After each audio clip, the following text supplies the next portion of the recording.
Wake. Whoa. No, we don't want the next song to start. Welcome in, ladies and gentlemen, to the Spaceshot Hulkanator show. We'll go with the Hulkanator Spaceshot show, as it is Saturday, May 2nd, 2026. And I went with a little old school, and Hulk told me I was playing old songs, too old songs. But I said, dude, we like old songs around here. But good morning, Mr. Hulkanator. How are you doing this fine Saturday morning? Or afternoon, Good depending morning, on where folks. you are. What is going on? He has forgotten that we've already played that particular song. We don't like repeats, but since Spaceshot is old and he doesn't remember, it's okay. You can keep playing the song that we played before. Where's my spectacles? I couldn't see. I don't remember. I just needed to see Tawny Katane again dancing on a couple cars. Yeah, that was a long time ago. What year was that video? Oh God, I don't even know. That's got to be. Well, this upload says it was 1987. That would make sense. Yeah. That was when my oldest brother graduated high school, and it was either that or Journey this morning, and I was going to go with a different Journey song, but you got Southern California, you got the rock stuff, and we play some older stuff too. But all the music. I stuff always float around. Always float around. Oh yeah, I mean I hit all sorts of different genres as well. And I was a very mixed bag. Growing up, I went from like hard rock to rap. Never really indulged, if that's a word, right, to say, in country. But there's a couple of decent country songs here and there, but generally not my bag. How about you?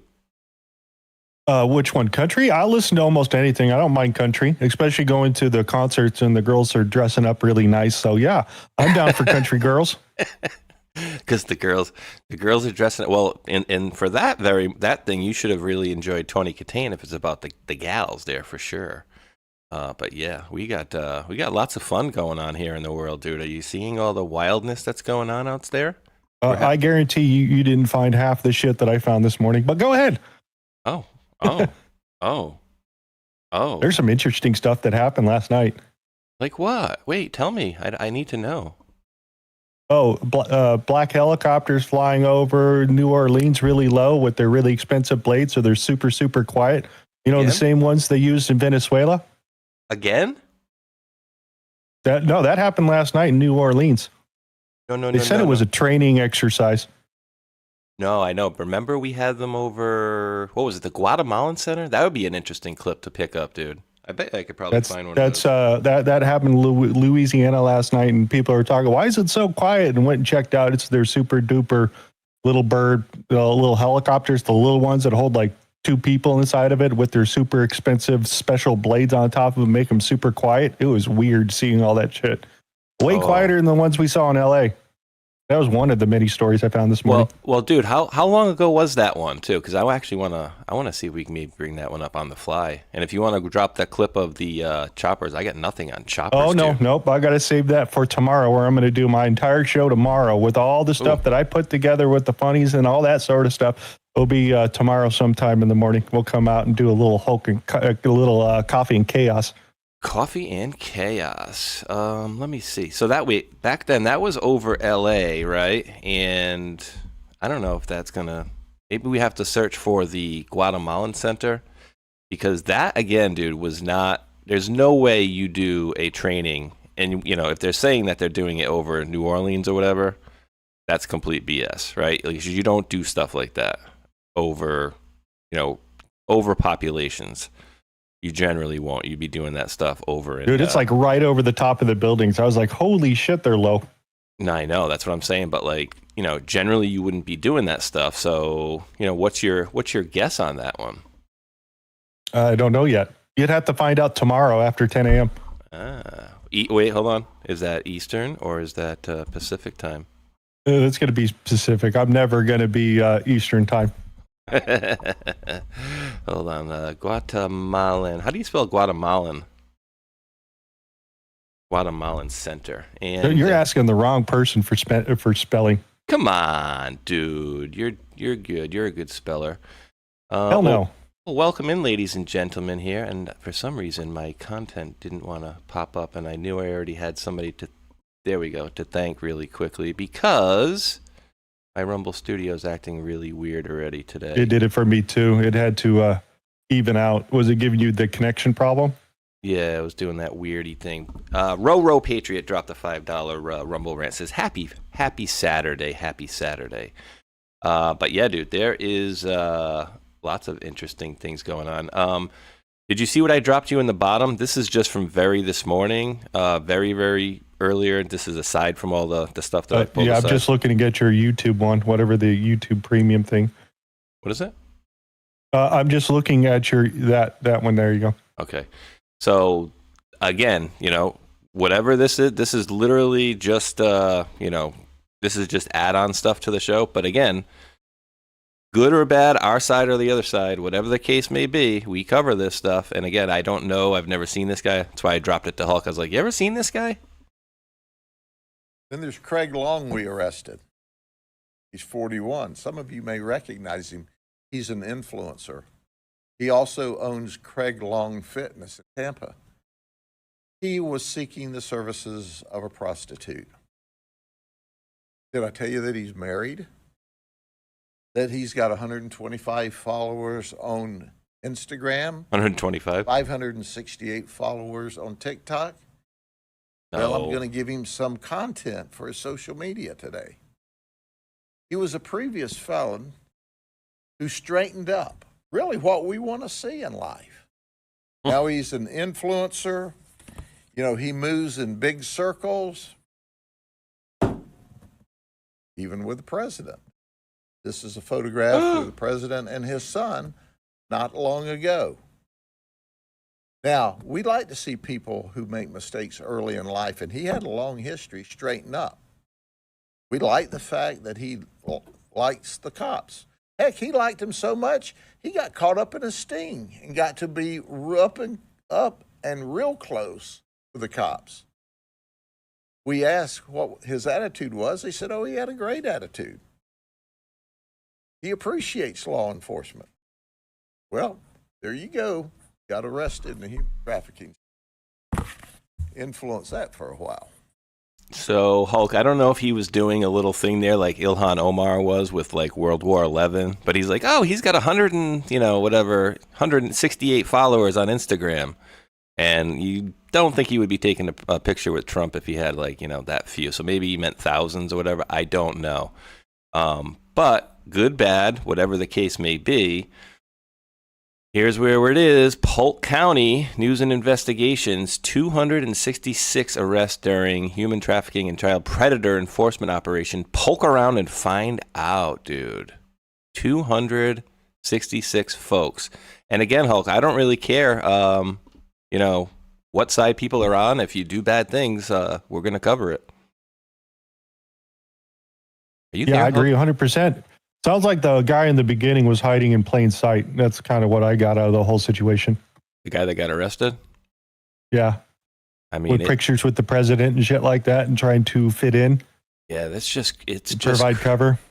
Well, I mean, was he trying to do that, or maybe he was just trying to, I don't know the motives of these people, but like you said, it's kind of blending in, but he's just kind of going about his life. But hey, I can get a picture with the president and cool, and I'm doing all this stuff. But meanwhile, you're searching and getting prostitution, and not a good thing, obviously. And again, I don't care what side you are on. And I've said this numerous times because people will say, you guys follow Trump blindly and this, that, and the other. It's like, no, dude, if you had proof that he was doing something and it was genuine, I would be covering it. I don't care. I'm not running cover for anybody, period. And that's how it should be. So yeah, that's how I feel about that one, Hulk. What do you think, buddy?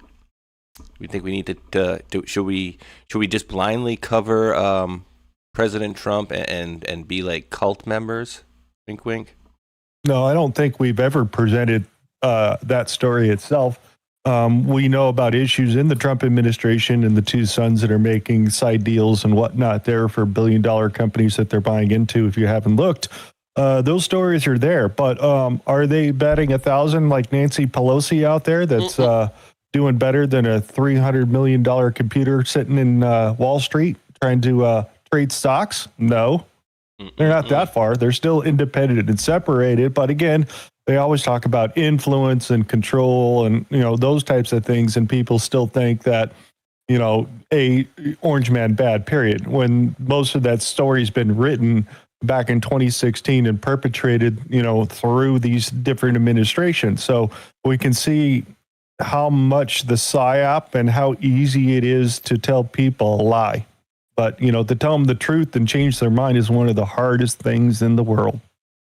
Hardest things in the world. And so kind of going to a little different area here. And this is, from a couple days ago, but I'm going to tack on to this. So just this one really quickly here, and it doesn't want to add on. So let me see here. I'm going to have to do this like this. I'm trying to use, you used a Brave browser, dude? Yeah, I used the Microsoft one. Yeah, so I'm trying to use this Brave browser thing here. So this is just an add-on clip to it, but why the UAE and Saudi Arabia have drifted apart, right? And so you heard about the OPEC thing the other day. They finalized it yesterday. But I also think it's getting It very happened 2 years ago. Really? You know that, right? Well, they just announced it as of the other day. 2 years ago, Saudi Arabia says that they're going to take purchases of oil outside of the U.S. dollar. That was over 2 years ago. RDoc, I talked about that they're already doing that. And that's when they came out with BRICS and started trading money for the fuel. They're just saying now, officially, they're just saying, yeah, we're going to be outside the box. And they're breaking away from the existing system that was put together in the 70s. So what comes out of that afterwards is going to get a little interesting. Yeah, it's all getting a little weird out there, right? The UAE and South Korea have now just signed the first economic partnership agreement. Tariffs cut or eliminated on 91% of goods. Trade flow expected to double. Direct boost to energy, industry, and supply chains occurred a few hours just after the announcement that the UAE had exited OPEC to increase its own production. And dude, I'm not an expert in Middle East oil. I'm going to give you one clip you probably want to play right now. I hate the dude, but it's the information that he gives you, and it's talking about this situation right now. I hate the dude? Who's the dude? Who's the man with the master plan? Who, this guy? Peter Zahn? So this lays out how they produce fuel between what's the difference between overseas and here domestically. You hate this guy? I hate that guy. He's a freaking liar. He's the dude that went on Joe Rogan and talked about China and the whole bunch of disinformation about the United States and shit like that. I'm not a big fan of him. Oh, okay. But the information he's giving here is pretty pertinent. Interesting. Yeah, I don't think I've ever seen this guy's face before. But play the whole thing? Yeah. All right, let's take a listen. Hey everybody, Peter Zion here, coming to you from Walla Walla, Washington. Today we're talking about the Iran war and the impact that it's having on petrochemicals. The way most of the world decides to make petrochemicals is they start with crude oil and they refine it into an intermediate product called naphtha. And that naphtha then it goes on and is processed into tens of thousands of things that we all use every day. That's not how it operates in the United States. In the United States, because of the shale revolution, we have basically a bottomless supply of natural gas. Based on whose math you're using, roughly 1/3 of the natural gas that is produced in the United States is produced as a waste product, or at least as an associated production of oil, which means that in the United States, natural gas is significantly cheaper compared to the cost of oil. So in the rest of the world pre-war, the ratio between oil and natural gas on a caloric point of view was about 5-to-1. In the United States, it's closer to 2-to-1. So we use natural gas to produce products that everyone else would use naphtha for. Well, what has happened, two things. Number one, all that natural gas means that the United States can produce most petrochemicals at a significant cost advantage versus everyone else. Second, with the Iran war going on now, there's a global shortage of oil to the tune of about 10 to 12 million barrels a day. So everyone else's hardware is designed to turn oil into naphtha, into petrochemical products. But all of a sudden, the price of oil and the availability of oil means that basically everyone in the East Asian Rim, and very soon everyone in Europe, simply can't access the product they need at all, and they don't have access to enough natural gas in the first place to switch over, and even if they did, they'd have to change their hardware to be able to do it. So the United States is becoming, from an economic point of view, the only real functional large-scale supplier of the butadiene and methanol groups, which is where we already had huge advantage, and that's things like particle board and silicones and octane for gasoline and nitrogen fertilizers and melamine plastics, a lot of things like that. Whereas everybody else is now discovering that they don't have the price structure that's necessary to maintain competitive production of really any of this. Third problem, because the United States is able to have an advantage now in all of the product sets, we're seeing a significant shift in production quantities as well as qualities. So let me show you this chart here. If you start at the bottom left, that gray bar is oil, you turn it into naphtha, which goes on to make all the daughter products. Go to the right side at the bottom, you start with natural gas, you crack it to get ethylene, and then you turn that into products. But this whole set can be made with natural gas. And so the United States has not just a price advantage now, but just a huge advantage in the quantity, the type of products that can be made in mass. You play this forward for 6 months, 2 years, which is easily going to happen because of the Iran war. And we're looking at a shattering of the petrochemical supply chains on a global basis outside of North America. And that's going to have massive impacts downstream on pretty much every industrial sector. So it's interesting the things that he's saying, because most of the foreign countries are using that particular gas to produce products. So they take that finished product and convert it over, versus the United States, which actually has the gas to produce it right off the bat itself. They're not actually self-converting it itself. And the Permian Basin down in Texas with its natural gas on the west side of Texas is now paying you to take their propane. I was looking at it, and the spot price was minus $9.85, which means they are paying you to bring a truck to take the natural gas away and do whatever you want with it. Because remember, Trump did this. When was this? That was underneath the last year of his administration, where the gas prices got so low per barrel that they were basically free, that the oil futures were upside down, that you might as well show up and take your gas for free. That would be awesome. Dude, is there any way we can get some bins to some containers? we need to rent a lot of big containers and be able to store it. So if you could, you'd probably be able to get some big bucks. But imagine being able to, make some, couple thousand, 10,000, gallon storage facility that you could just hold some of this stuff until, you need to help these people, get rid of this stuff for now.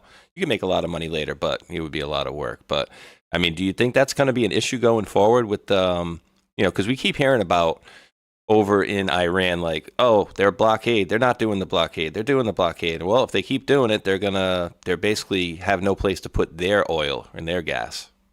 So I don't know, again, I'm not logistically the best as far as world stuff and how that works, but it sounds not good. Well, we do the crude trade, so we send our crude over there, we buy theirs and convert it here. So our domestic system is not really set up to refine the existing gas supply that we have. We could do some of it because they're doing it, off the coast of California with the refineries and stuff like that. But as a mass scale to supply the United States with the proper fuel and all that they need to operate would take a while, because the refineries are not technically set up for it because of the conversion that we take over from across the world. You're talking at least 10 years, maybe 20, to build a refiner of that size to keep up with percentages. And which means I'm kind of surprised that Trump hasn't stepped in inside California and stopped some of those refiners from leaving, because supply is disappearing. So with my son yesterday, we went out and had a little, boys Friday night out, went to look for some Pokemon cards, went to dinner, and then went to Walmart to look for some more Pokemon cards. Apparently all the kids are into that stuff. But he goes, we passed one of the gas stations. He's like, oh, 4 something. Oof. He's like, what's up? What's up with Trump? Your next, here, put this clip in there. He's like, grab that picture. All right. He's like, what's up with the gas prices? And I said, well, who sets gas prices? I said, Trump doesn't set gas prices. I said, in my opinion, they are gouging. So just, for this right here, I have on the screen. I'll show it to my crowd. Well, I'm going to in a second, Hulk. Hold on. Are companies raising prices or engaging in price gouging during the conflict? Well, Hulk. He says no right here, Hulk. And you know how I know it's bullshit? Is because the second, like literally within 2 hours of us hitting Iran, me going to the gas station up the road, they had already changed the prices, dude. They had already changed the prices there. So you're telling me that that's not price gouging, really? Oh, it's BS. Oh, ugh. I do. We're not that far off, though. I'm telling you, we're really not that far off of you. The low stuff was 390, I want to say, but we're not even anywhere close to 7. That's pretty ridiculous. I gotta look up local prices. Yeah, because I was talking with my son. And he's all, I said, well, wow, the gas prices are high. And he's looking at the numbers itself. And, basically I look at, I go, let's say if that's like $7 over there. So, your average, what is it? The minimum wage, let's say if it's $16 an hour, right? Let's say if it's $18 an hour. That means a person's driving the truck, that they work for 1 hour, right? They're only going to get $2 worth of gas. So let's say if they wanted to fill their truck up, then that would take them 6 or 8 hours of working just to fill the truck up to drive it around, just to put it in perspective for him. Wowza. And so here's my area. 443 price as of this morning, 430. County retail prices. So even if so this is Massachusetts, and Rhode Island, I am like, Rhode Island kind of goes here and I'm like over here, very close to Massachusetts. But they're saying here, if you go up closer towards like New Hampshire, you're up to like 566, 564, 442. And they do gouge prices. Like there's no question in my mind that they play these stupid games. Throw California up there really quick. Throw California. I can just to see what it says on your national average. Cali gas prices. There we go. Today. Oh, I was doing the AAA. Yeah, it'll come up right here. See, California average. Oh, damn, dude! It's like you got to friggin' take out a loan to like go to the friggin' corner store. Roll down the page a little bit so we see the bottom of the page. Okay. And you're in Orange County, right? See that little white spot right there off of Orange County down there on the bottom? Go down, right there. That's San Bernardino. See Orange County right next to it? That's where your Disneyland and Santa Ana and that area there. I'm right on the little corner of that white spot, basically. Like right here? Right there. Yeah. So right there in that little area right there, that comes down, that's where basically I'm at. Now what's this right here? That's Orange County, California. So this is, Laguna Beach, the OC, Orange County, California. Disneyland is all right there. Catalina Island's right out there at the front. You can see the one island right there. That's Catalina Island. All water. Yeah, it's all water. That's basically San Diego's down at the bottom. And then LA is the little hump there at the top, and it shows LA County, that little circle thing right there on the water side. That's going to be LA Harbor and Long Beach and all those areas. Oh, dude, it's getting crazy, dude. It's getting crazy. But again, in my opinion, they are gouging these things. But we move on. And unfortunately, you're driving a 6-cylinder, right? Yeah. Or is that a 4? So yeah. No, it's a V6. I drive a 01 Nissan Maxima with 255,000 miles on it. Nice. Oh, I'm not going to buy a new car. Screw that. You didn't? Why not? And I was laughing at all the people there because they're like, oh, they're putting the corn fuel inside all the gas across the United States, and that's going to ruin all my seals and my motor and all this and that. And I'm like, dude, my car's like over 25 years old, and it's been on California gas the entire time, and I haven't had to replace any of those major seals. Well, you're considered a classic now, right? Or is it a... Oh, I don't even know. $4.95 in Costa Mesa right now. Arco Fair and Fairview. Yep, I know where that is. I live in Chula Vista. When I was in the Navy in '78. There you go. Chula Vista. How about you guys out there? Anybody else dropping any gas prices out there? $3.95 in Cherokee County, Georgia. Bamlo says, I could understand $2 a gallon, but I don't think we'll ever get back to 59 cents per gallon. Yeah, no, I think those days are flying. You got to go back on the gold standard for that. Yeah, Bamlo also says Iran's not the only country that sells oil. UAE is doing great things. Yeah, just like we kind of mentioned a little while ago, they're making major moves over there, and I feel like it's connected to President Trump and his relationship with MBS. But again, we'll see how this all rolls out. Hulk, we might have you. No, we don't have you beat here. But 2005 Pathfinder, Pureblood says. Pureblood says 2005 Pathfinder, 214,000 miles, runs like a graped ape. Not sure what that means. But we do have a bunch. My heater doesn't work in my car, but I don't care. But the air conditioner is freaking cold. You live in Southern California. 40 degrees.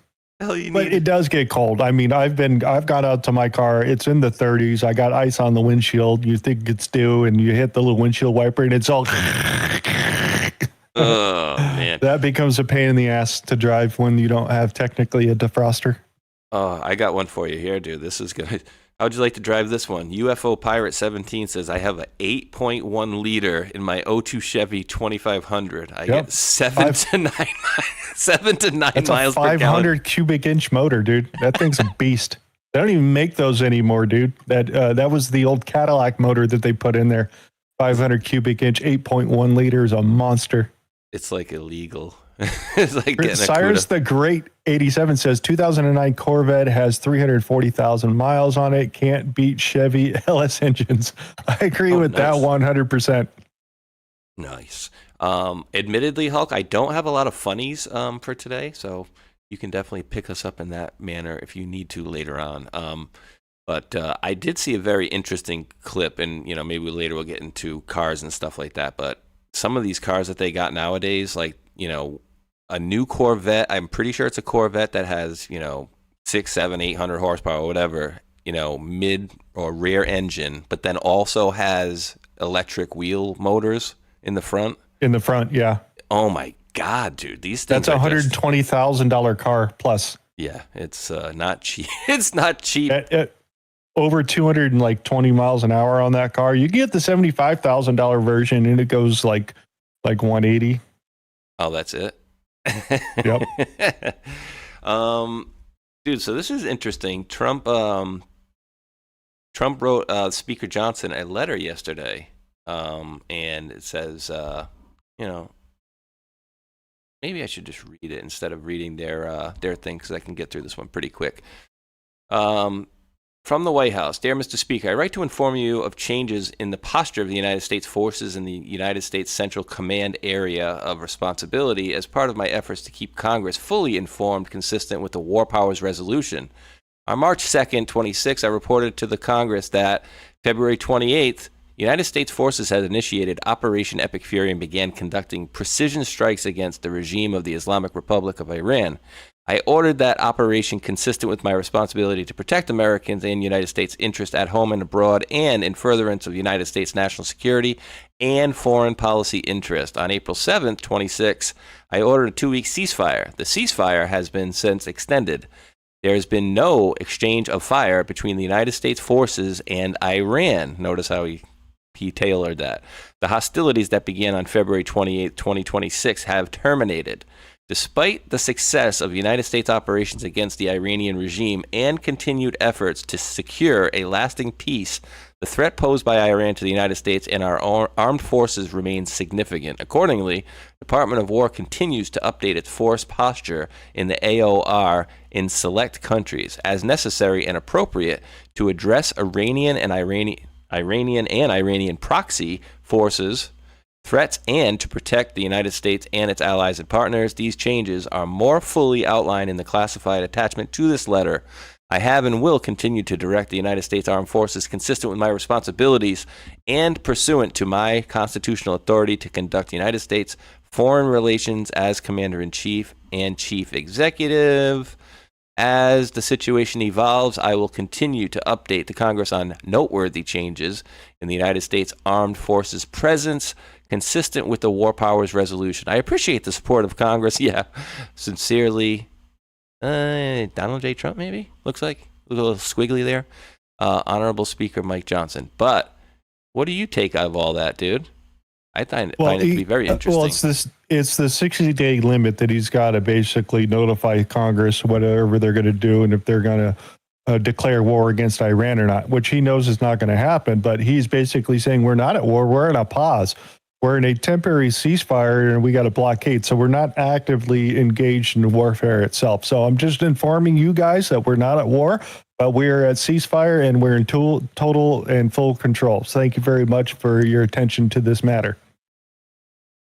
Absolutely. Now, how are you reading all this stuff, dude? Because, you know, as we are seeing things, right? On one far side, we're seeing reports like, okay, Trump and his actions are fracturing the IRGC, right? The internals. And then we have other reports that's like, well, is it IRGC that's fracturing, or is the United States getting fractured because of Donald Trump's actions and this, that, and the other? And so, like, how are you seeing all this stuff play out? Like, you know, there is the fog of war going on, right? And the interesting part is that we have people like fact-checking President Trump immediately, like saying like, oh, no, there's no negotiations. And whether there are negotiations or not, it seems like there are to me. I'm not there, so I can't tell you guys 100%, but it seems like there are. But again, I don't know. But what do you have any thoughts on that one in general? What was the question again? You said a lot of statements. I said a lot of words there. Like, how are you reading this whole situation as far as like, because they're saying like, on one hand, you know, oh, well, Trump's basically screwing everything up. And then on the other hand, they're saying, well, no, he's actually throwing some grenades into them and he's basically fracturing the IRGC inside by saying that we're having negotiations, maybe sometimes when we're not. And then some people are saying, oh, well, you know, he's lying. They're not having negotiations. And it's like people are fact checking him like immediately on, you know, the fog of war thing. But like in general, how are you reading this whole mess over there of Iran? Well, it comes back to your opinion of whether he was duped by Netanyahu or not. What's your opinion of that? Well, my opinion is absolutely not. I mean, he's been talking about it for 40 years, so that's my opinion. But what's yours? Well, that's the crux of the initial kind of light up of the whole situation is, did Netanyahu feed bullshit to the Trump administration? Did he not listen to the people in his administration or not? That's still up for debate over there on that side. We really don't know. There's conjecture on both sides and a lot of disinformation. So you got to put it, you know, with a grain of salt there on that side. You know, as of for the direction it's going now, I think he thought it was going to be clean and swift like a Venezuela thing. When we didn't get the uprising that we had seen with 40,000 people that were killed in the country after the uprising itself, we didn't put boots on the ground. So that's the other side of the thing. We're telling the people, hey, stand up, take back your country. We're barbing the IRGC, and then the IRGC comes back and kills 40,000 people and basically turns off the internet and, you know, kills they hung the wrestler, you know, and then the other girl that was the young girl. So, I mean, we got problems there, but, you know, in the overall, if you're talking the higher level, 40,000 foot, seeing the deconstruction of the old guard, you know, the Bretton Woods PAC agreements with OPEC and the way that the old system was set up in the early 20th century, you could definitely see the change of the direction it's going, and it's placing the United States back into the center versus something that was going to be fleeced and destroyed.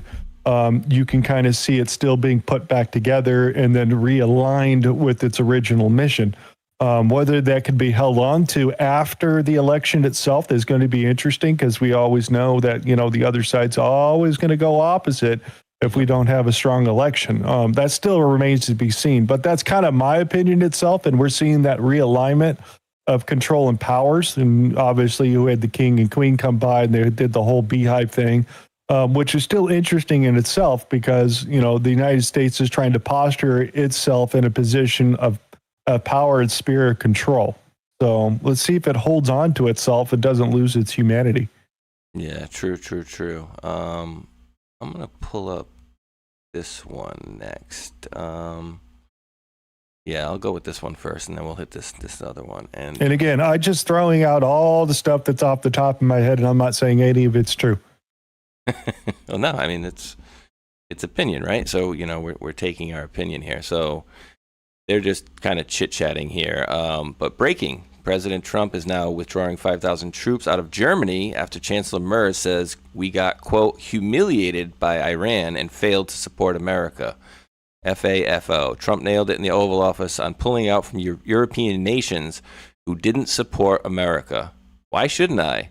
Italy hasn't been any help. Spain has been horrible. When we needed them, they were not there. It goes beyond Germany, too. Trump could pull out even more. So they were basically, I think weren't they basically telling him like the other day, like, oh, you might have to pull your people out of here. And he's like, screw it, we'll pull them out then. Like, I'm good with our troops not being the world police, but I don't think we need to be the police of the whole world, right? And I think we should have a presence in a certain place, but I don't think we need to be in all these different countries and then being the policeman for everybody. That shouldn't be our job. But what are you reading out of all this? Spheres of control, guys. They're realigning it into different spots. So, I mean, the United States is sitting in a spot where it can take, the Southern Pacific, the Philippines, and those things and realign them back into the United States. So, I mean, overall, he's already said that those countries that you had mentioned before are done. They're useless. In 20 years, they're going to be filled with Muslims. That's why Germany is really scared about raising an army, because they need 300,000 people to fill the ranks. And who are they going to ask to do it? They're going to train all the Muslims and give them guns and shit like that? Hell no, they're not. That's why Keir Starmer started talking about, we got an illegal immigrant problem. Maybe we should take a look at that. But that's a lot longer than what Germany's trying to do here in the short term. It's a lot of wildness. But then also, as we have this going on, because I try to look at President Trump and does he look stressed? Does he look, pissed off? Because some people are saying, he's shooting from the hip essentially over there, and he's just, the people that would tell you that, he's kind of adult and, he's all frantic and, oh, let's just throw a missile at them. And did that work? Like, I just don't get it. So I look for him and how he looks. He looks a little tired there, but he looked like he was pretty happy and funny. And every time I see the guy, it seems to me like he's in good spirits and whatnot. So, what do you think of this dude? So as we already have all of these other conflicts going on, and I'll remind everybody of Venezuela, right? We hit Iran with a major kabooms. We went over to Venezuela, took out Maduro, brought him back, and then we continued to attack Iran. And then now he's saying this. Comes from originally a place called Cuba, which we will be taking over almost immediately. Now, Cuba's got problems. We'll finish one first. I like to finish a job. On the way back from Iran, we'll have one of our big, maybe the USS Abraham Lincoln aircraft carrier, the biggest in the world. We'll have that come in, stop about 100 yards offshore, and they'll say, "Thank you very much. We give up." But this man really is great, Rick Gonzalez. So Cuba too now, dude. More spheres of control and influence. More mute button. But yeah, one of our aircraft carriers coming back from the Mideast is going to make a tour and a stop by Cuba and park itself out there in the Caribbean Sea for a little bit and apply pressure to Cuba itself, who has received Russian oil as of recently. So then they have the generators turned back on and they had lights on for a little bit. I haven't seen anything the last week, but that was about a week ago. I did see that come on and they had turned the lights back on Cuba itself. So another communist regime that's being basically decimated. But again, it comes back to the people. If they could stand up and take their own country back, as we saw what happened to Iran. Excuse me. Oh, you just said something here that just sparked my memory. Okay, so like you were mentioning earlier about Iran and the guns that maybe the CIA tried to hand over there or whatever. But have you heard anything about this? Oh God, what are they supposed to be called? The something guard. I forget. And maybe people in the chat, if you don't know the name off of the top of your head, the something guard that's in Iran that's supposed to be made up of, what some people are saying, probably millions of people that are basically waiting for, the go code to basically take their streets back over. Have you heard anything about this? The eternal guard or something like that? Are you muted again? I think Hulk's muted again. I was coughing. Sorry. I don't have anything on what you're talking about. No. Oh, okay. It's like the internal guard or something along these lines. But anyways, it's something that one of these guys, the Iranian guy, Tusi, talks about. And he talks about it from time to time. And he says basically that, the time's not ready yet, but they're waiting for, the go code, essentially, because the war's not over there, is what he's saying. And this is the guy that grew up, in Iran till he was 13 or 14, moved over to the UK or whatever. And so he's essentially saying there's a group of people, I think in the millions, that are just essentially waiting. And I want to say they were called like the internal guard or something like that. It's not the Revolutionary Guard. It's not the IRGC. Imperial Guard. And, it's just going to tick me off that I can't remember it right now. Immortal Guard. That's what it was, I think. Resolute Patriot got it. The Immortal Guard, Hulk. He's basically saying that there are people that live inside Iran that are basically armed and ready, waiting for the go code to basically, essentially take to the streets and get rid of the IRGC. So this is news to you? Yes, I haven't heard anything about it. Well, I recommend you from time to time at least take a look at that dude, 2CTV, and check out his reporting. It's pretty interesting. He's giving a different perspective. And again, I've said, I see a certain thing, even the Promethean Action ladies. I dropped the Victor Davis Hanson thing the other day. He's starting to see the things that I'm seeing, but yet others apparently can't see, what's going on out there. And we're taking it from 3 different data sets or 4 different data sets as well, so excuse me. I got a little Pepe's in my throat this morning, but ribbit. It's a Pepe. What do you think, dude? Do we have laser beams? Do we have laser weapons? What do you mean lasers? We've been already using them and giving them to Israel, and they're blowing up No. the stuff from the Golden Dome that they've already talked about. And I'd like to repeat under Space Force when they had the big Florida meeting with Mr. Mike Pence and the rest of the people there. They had about a 3.5 hour, little talk with all the Space Force things, and they're talking about how they're realigning the assets from other departments into and under one umbrella for Space Force, so you don't have it over in the Navy and some over here and this group over here, nobody sharing information. So they had talked about that a lot, and then I was listening to one of the ladies at the very end who had said that both the United States and China both have do weapons in space and can take out satellites and then cause problems with the pieces coming off and damage and all that. And then shortly thereafter, China shot down a satellite. Remember that? And it fell out of the sky and landed all over the place. And everybody's like, dude, all these pieces are flying all over the place. So yeah, we do. Well, glad you mentioned it. But we've also developed, in the meantime, if you remember, the German U-boats were a horror. Nobody could stop them. And then all of a sudden they come up with sonar. And it went from nobody could stop them that it was the worst place in the world to be is in a U-boat. The drone, anti-drone capacity that we have now is fantastic. They have new weapons, lasers. You see the lasers. They go into a laser. They just burn they just boom. And we have that, and we have a very special machine guns with large-scale bullets operated by a computer. And as they come in, it just knocks them out like it's amazing. But with all of that being said, there's still danger. There's always danger with war. With war, you never know what happens. Look at Russia. It was supposed to be a one-day war, and it's 4 years, right? And there are murmurings that possibly they might get some. They're trying to work on a peace deal for what's their holiday? May 10th, I think it is. Russia has a holiday on May 10th, Victory Day or something like that. Yeah. We're still waiting for the alien disclosure. That's still coming, supposedly. They said they were supposed to be out, and DOD is kind of dragging their feet. So we'll see what happens.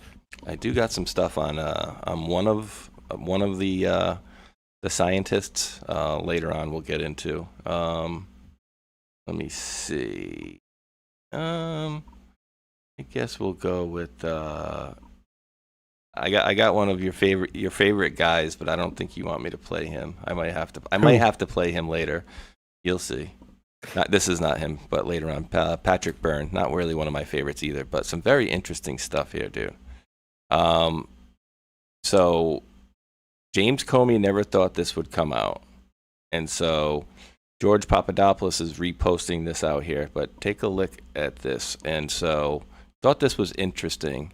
I don't know how old this clip is, but it seems like it's new to me. But listen to this. Infiltrate President Trump's first campaign by using 2 undercover agents in a so-called honeypot operation. Incredible. Todd Pyro joins us with details. Todd. This is big. Under the leadership of new FBI Director Kash Patel and Deputy Director Dan Bongino, the Bureau has reportedly launched an investigation into the agency's plan to infiltrate President Trump's first campaign using 2 female undercover agents. The Washington Times reporting that the program was launched in 2015 by then FBI Director James Comey. The honeypot scheme was actually kept off the books, and according to a whistleblower, Comey's investigation was separate from Crossfire Hurricane. You, of course, know that as the FBI's operation that looked into allegations Trump's campaign colluded with Russia. A whistleblower disclosure says, quote, the case had no predicated foundation, so Comey personally directed the investigation without creating an official case file in Sentinel or any. So Hulk, we know what was one of the woman's name? Was it Azra Turk? Right, I think was one of the women's name. I don't remember. You mean I thought Papadopoulos had one, and that whoever the other one was, I don't remember. Yeah. This is Georgie that's put one. I remember one of their names was Azra Turk, and I think she was an FBI agent, if I'm not mistaken. There will be more charges. At least Georgie Papadopoulos seems to think so. What is a honeypot? This is, I think on the face of it, the whole thing of the 8647 is a little weak, but there might be more to it, dude. I mean, if you can get into, like you were talking about the other day, is he trying to bolster book sales? Was he that stupid as to, put out something like this to bolster book sales? And are there communications separate from that? What do you think? That's what the grand jury said. Because like I said on Thursday, you got to remember this he got not an indictment. What was it? Grand jury. Yeah, he got a grand jury deal. So which means that particular charging doc, it's not a charging document. He's got to go and answer it. So this particular grand jury indictment that he has didn't come from the DOJ or any other place itself, no lawyers, anything like that, not even the judge himself. It was the people in the grand jury that saw the evidence and go, yep, he's doing wrong, and then go get him. That's after the FBI and everybody else did all their legwork and brought the information forward. So which means the next step is he'd have to answer it. They come out with the charging document, and then they would go into the actual prosecution, and then find him guilty, and then figure out what they're going to actually charge him with, which is going to get interesting because they're going to balance it on the freedom of speech style. But when you put this out and say, oh, it's just freedom of speech, I found it on the ground. But if they're finding information in the background that he has instituted this with the book agents and maybe some of the other people out there, 3-letter agencies, then you can't defend yourself against that. It was pre-planned. I think, dude, at the end of the day, they are showing absolute proof that all of these organizations are 100% fraudulent at the end of the day. You know what I mean? Every legal bump stop that we had, inspectors generals and things like that, every piece of this operation, they were all against him. I mean, even the people that were supposed to be the friggin', the bumpers, like, so to speak, in bowling, right? They're supposed to be the guys to stop this crap, and they were the people that were absolutely piling in on this. So again, what must be proven to engage any of these, folks, say military, against these people? If you can prove that every single section of this place was absolutely infested with criminality, that would be my guess. It's gonna get interesting. Let's see what they bring forth. And Hulk, I don't want to do replays, but I thought this was pretty interesting, and I'm not gonna play. I'm just gonna kind of pull it up here just to show you folks again.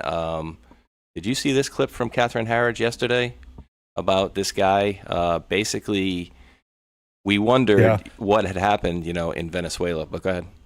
You want to say something? This particular gentleman himself is one of the whistleblowers from Venezuela that was inside the government. Him and some of the other people inside the government had taken up the $50 million bounty for Maduro, and gave them information, down to which car the dude was riding in when they're transporting him around. So like, okay, we're leaving. He was in car number 3. So they were in constant communication with the United States government. And then they took him, they left, and they never heard from the government again. They're like, we got people dying over here. They figured we give us a little money and we get out of the country and, protect our families and the other people that were inside the government that brought forth the information there. And they got the cold shoulder, dude. So right now they're stuck out in the wind going interviews with Catherine Harridge here while other people are still dying and they don't have any money. So that's basically what they come back to. Yeah, and somebody put the meme of Teddy KGB saying, pay this man his money underneath it, which I thought was, pretty much on point. And so another one that was we dropped, and I don't need to play the whole thing, but just kind of to reiterate again here. This is I think we dropped this during the show Table of Titans towards the end, but we didn't get to it. But he's saying that the U.S. Department of Justice may be preparing a new case in Virginia against Comey for leaking classified information. So might have that. The 8647, is he also wrapped up inside of the grand conspiracy case? Which people are ratting, which people are not? Because remember, we were told early on that, who was it, Bill Priestap, Peter Strzok, Lisa Page, and Mike Corton, at least, were cooperating witnesses. It's going to get interesting. I don't know how they're going to bring that out to bring justice for America. So I don't know. I'm still waiting. There's so much information. We need to see the baby. Yeah, and that's the thing. We don't really get to see the baby until it's born, right? Hopefully.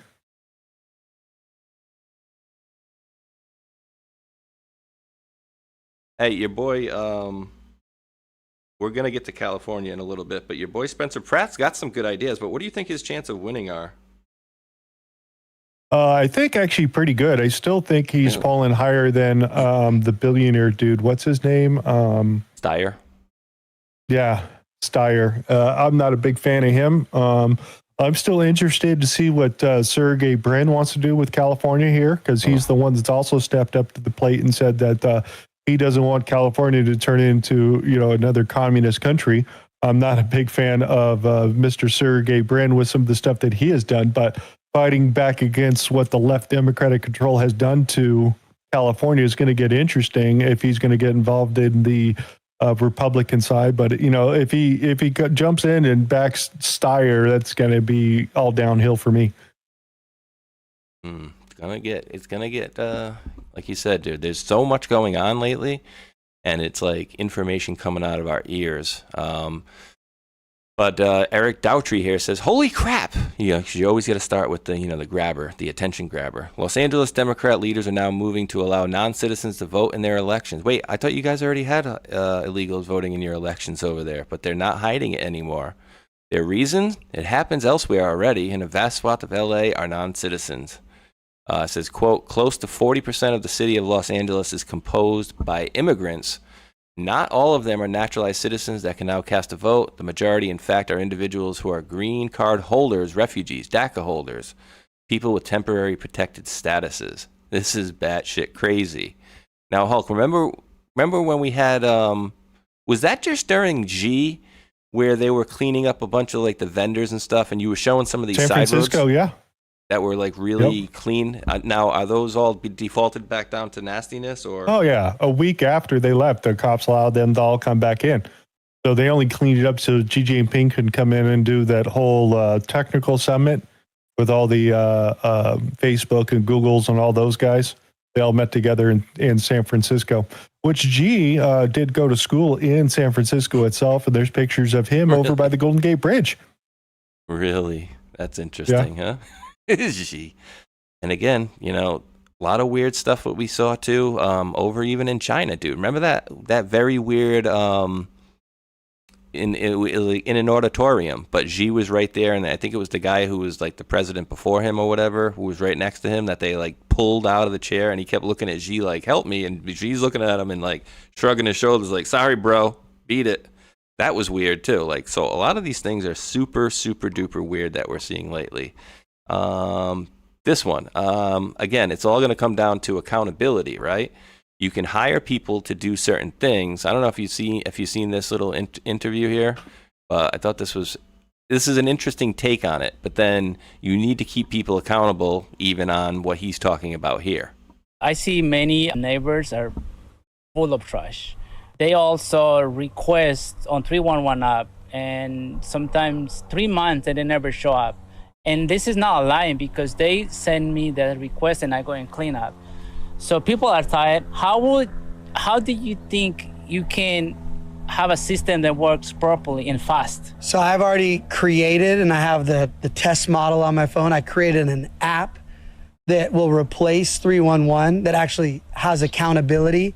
And eventually the app would merge into the city dashboards if people want to use the app or if they just want to go on the city website. But what the app will do is it will show wherever you are in the city, and you open it up and you film whatever you want, it's going to geo-stamp it, and it's going to create accountability to all the people that are responsible. It'll automatically email them, and then it'll show their track record of their response time, their failures, so that we see as voters and constituents our city council members, and they'll be ranked and rated like how a restaurant gets a whole Yelp and a call. Why are our city council members not held to the same expectations that my mom will hold the place getting her spinach artichoke dip, where this city council member has the worst response times? They ignore everything, where this one, like the one you mentioned, Rodriguez, with the trash, people look at her and, oh, she cleaned the trash. She did that. She worked with Juan. She should get credit for that, not just be bunched in, oh, the city's failing. There are people that are working, and we need to make that system have accountability. So thoughts on that one? And dude, is he still married? He is, right? That's Heidi Montag. That's the one he was dating, I think, back in the reality show back in the day. Interesting. Homeless declare victory in Gavin Newsom's fight against homelessness. So just to think about this, what California does, this guy lived across the street from a freeway, overpass, off-ramp, those types of thing, intersection. So there was a whole bunch of trash and bottles and stuff like that was left over from the homeless people living there. So he informed LA County, hey, can you come clean all this crap up underneath this thing? It's a blight that's spilling over the edge of the street. And, cars are running over the trash, all those sort of things. He got a response back from LA County. Guess what it was? Kiss my ass? A fine for leaving his trash cans out too long. Are you serious? I'm absolutely dead serious. He's like, wait, I just told him that there's probably 2 days worth of work over there to go and clean up all this trash, 2 trash trucks full of shit. And then they send me a letter saying that I've left my trash cans out too long and I'm going to be fined. What? That's California for you. And they still won't clean up all the shit underneath there. So it's just like this guy said. He's like, do I have to go and put together my own group to go out there and clean all this crap up? I got to volunteer for it? Fortunately, it seems like they're going to have to, dude. I mean, because even with something like this, right? There's still, I guess most people that would say in the negative, well, you already have a website, right? Like you already have the dashboard. And so how is that different from the dashboard? But he's saying that basically the people are going to be held accountable on this website. Yeah, good luck. I mean, it's shaming them. It's not like they're going to go to jail or anything. No, well, that's true too. What else was I going to say about this? Oh, one thing, dude. I'm telling you what, bro. I want that shirt, dude. That's a badass shirt. Do you see that? Straight out of water. Straight out of water. It says straight out of water, and it says Bass, Newsom, Quinones, Crowley, Horvath. I'm not sure what that name is, but straight out of water. And then you see all the folks down there. Dude, I would love to get one of those shirts for sure. They drained both of the reservoirs up in that Pacific Palisades area that they had talked about before, the one that owned or that had like 117 million gallons that they emptied, and then another one going down for maintenance. So, yeah. And as we're coming up to fire season here shortly, and it won't be open for fire season because of contracts and blah, blah, blah, all that crap. So, all right. Well, let's see. Want to see his little ad here? Spencer Pratt releases insane campaign for Los Angeles mayor. I don't want to play the whole 2 minutes, but you guys will get the idea maybe after. He's got a shorter one somewhere. If you look up underneath his, he had a newer one that came out. Let's for see Spencer Pratt. Can't find it here. I mean, it's gonna be a tough battle, but I mean, if people are seeing, hopefully people are starting to see, the fact that these politicians don't give two shits about us. So they're not like us. I see a "they're not like us" from 2 days ago. Is he singing? Oh, I think he's doing the. This is where Mayor Bass lives. No, that's just that's just an ad there. Yeah, not that one. I don't want to play the thing, the 2-3 minutes there, but I mean, dude, we got a lot of problems. But if you notice, you take a look around, it's most of the Democrat states, and I'm not saying that the Republican states don't have problems as well. But it's friggin' pretty obvious by now, dude. You know what I mean? Like, it's pretty damn obvious. And Let's see if California could vote its way out of it. What do you think is the reason for this, dude? Daily Wire. This is wait. Before you go too far, quick. Somebody was making a comment that they went to the store and back, and they found 3 homeless people butthole out into the street pooping in the ground, and it says his comment is, "Get buttholes off the street. Vote Spencer Pratt 2026." Hey, that's a winning ad right there. I think so too. It works for me. Get buttholes off the street. Oh, dude, do they still got give me a crap quick. maps? No, that's over. They fired that guy a long time ago in San Francisco. I'm going to go hit the restroom really quick. Okay. And why doesn't Ben Shapiro shave his eyebrows? Dude, I don't know what the. You know what? I'm gonna show the folks. Can we mow those somewhere, dude? I mean, seriously, I got some freaking Spanish guys I could send over, a little weed whacker, and take care of that thing really quick. I'll be right back. No problem. We're gonna do some Ben Shapiro eyebrow memes until you get back. Shapiro eyebrow memes. I mean, there were some great ones. You guys see where they were?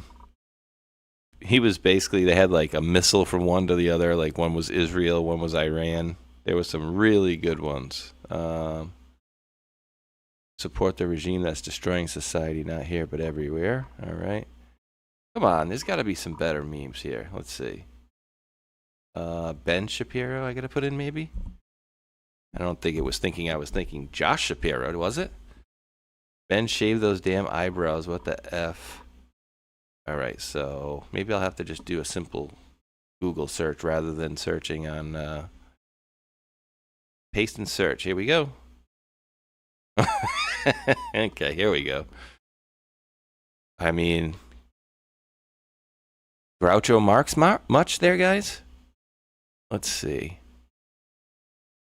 I'm disturbed. Hannah Cox says, I'm disturbed by Ben Shapiro's eyebrows, and I need an explanation like right now. Ben Shapiro celebrating International Women's Day by getting his eyebrows did. Who parked the caterpillars on his forehead, dude? What the hell? Dude. Look at this. Lawrence of Dry Labia.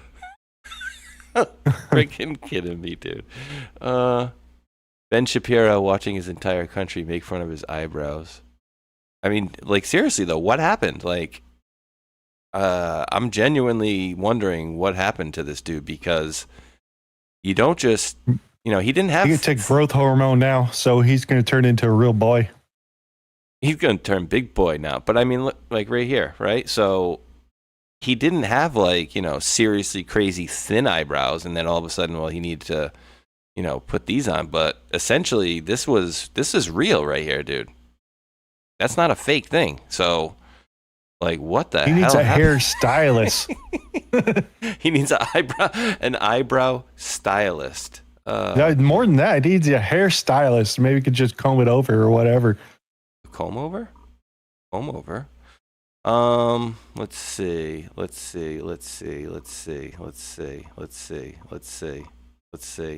Oh, I am very much enjoying this one, dude. How do you think this is going to roll out? I'm just going to basically go over this thing because we talked about this the other day. But Tulsi Gabbard, they're talking about on Megyn Kelly about Dr. Fauci and all of the different things. So do you think it's viable that he is going to actually face the justice, is my question to you. That Anthony Fauci is going to face justice, Senator.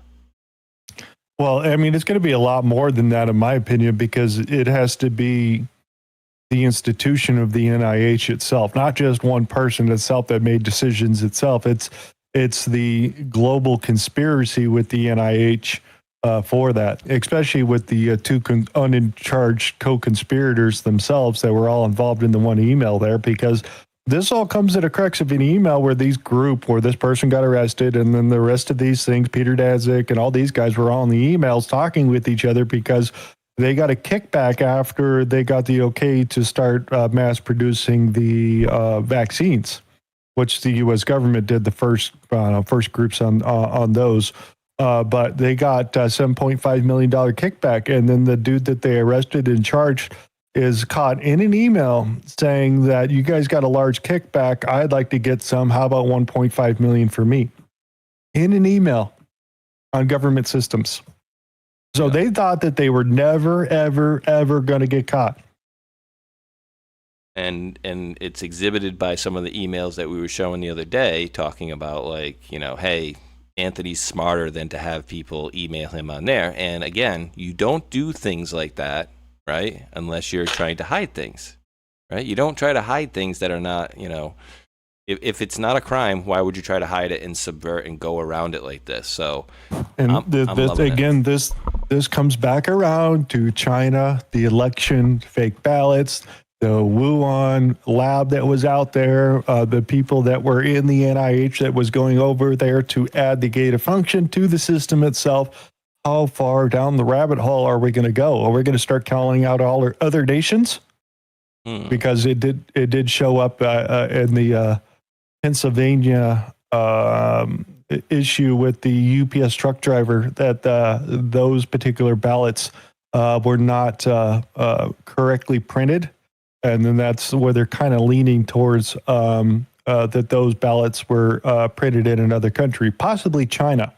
But again, that whole conspiracy on that thing, the only thing that was that Doyle and Monahan were going after, because that's the people that brought forth the information, they're still trying to figure out who paid to transport it. They said, I don't care anything about the votes or where the paper came from, I don't want to know any of that.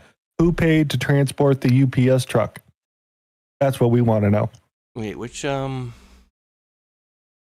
the UPS driver that was saying that I transported like so many freaking ballots on a flatbed truck to Pennsylvania? Yeah. The heavy guy that basically went to New York. And Doyle and Monahan are the ones that are going after that one. The Clinton Foundation whistleblowers. Wait, hold on. That was about election, right? Yes. Really? Yes. Interesting. So they're actually into the election stuff as well as just on that piece itself. They only, because that's what the judge said. They're like, are you going to try to change the election or look at these? No, we don't want to look at any of that shit. We don't care. We want to know who paid for the the billing on the UPS freight truck. Who paid for it and where did it go to? Well, actually, they know where that went to, but they want to know who accepted it, who signed for it, who paid for it, all those things. Interesting. Again, and I'm trying to remember, was it UPS or was it the postal? It was UPS. It was 100% As far as UPS? I know, it's UPS themselves because they're the only ones that had an available flatbed truck. All right, I'm just looking. As far as I remember, it could be United States Postal Service, but I think it's UPS. USPS. I think that's why you're getting it, because it's USPS. Right here, actually. I had no idea that they were actually, maybe I thought all the stuff that they were doing was just about, like the Clinton Foundation and the just that side of it. But to be honest with you, I had no idea, dude. They're all after Dr. Fauci too, if you're thinking about too. Because the whole 2020 election, they talked about the Clinton and Foundation whistleblowers. If you guys don't remember that they did the fake AIDS vaccine with Dr. Fauci, made in India and then given out in North Africa, it killed a bunch of people. Great times. That same group is the one that was doing into the COVID-19. So that thing just kind of continued on out there. So just as a reminder of the back end of Mr. Fauci and the other stuff that's there. And that's when Doyle and Monahan, when Dr. Fauci was giving testimony with, what's his name? The curly haired dude from Congress. Senator Paul. Senator Paul Rand, right? He came out and then sent out the endorsement and all those sort of things and started doing the testimony and sent the endorsement over to the DOJ for charging or whatnot. And then remember, his home congressional district office building burned to the ground itself. But Doyle and Monahan picked up that information itself, and they said that they charged and added into the existing Clinton Foundation whistleblower case that they have with Dr. Fauci and his comments in regarding to the NIH and the COVID vaccine. So that's in there too, guys, if you didn't know. Wowza. Yeah, Act Blue found. I mean, dude, this is crazy. And let me just read a couple here. G-Fonts, Drop the Dollar Holler, says the USA, depending on location, and population, is probably just getting close to finishing consuming the petroleum products we already had refined when this war began with oil speculators. And he says, I mean Iran in parentheses.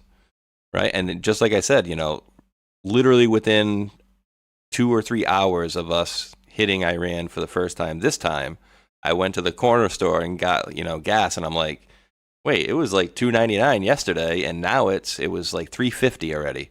And I'm like, they bought that crap months ago, maybe even years ago. But essentially, they're going to hit you with that right away. And when are they going to lower the prices? Well after it's done. So. Never. Yeah, right. Never. How about never? And let me also... when you die. when you die, you can stop paying for oil and gas.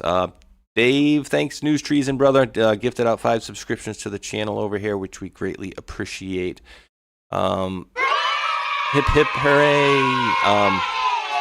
But yeah, dude, it's, I'm just finding, there's so much fraud being exposed that we've never seen before, right? We've never seen this on this wild, on this wide of a scale, right?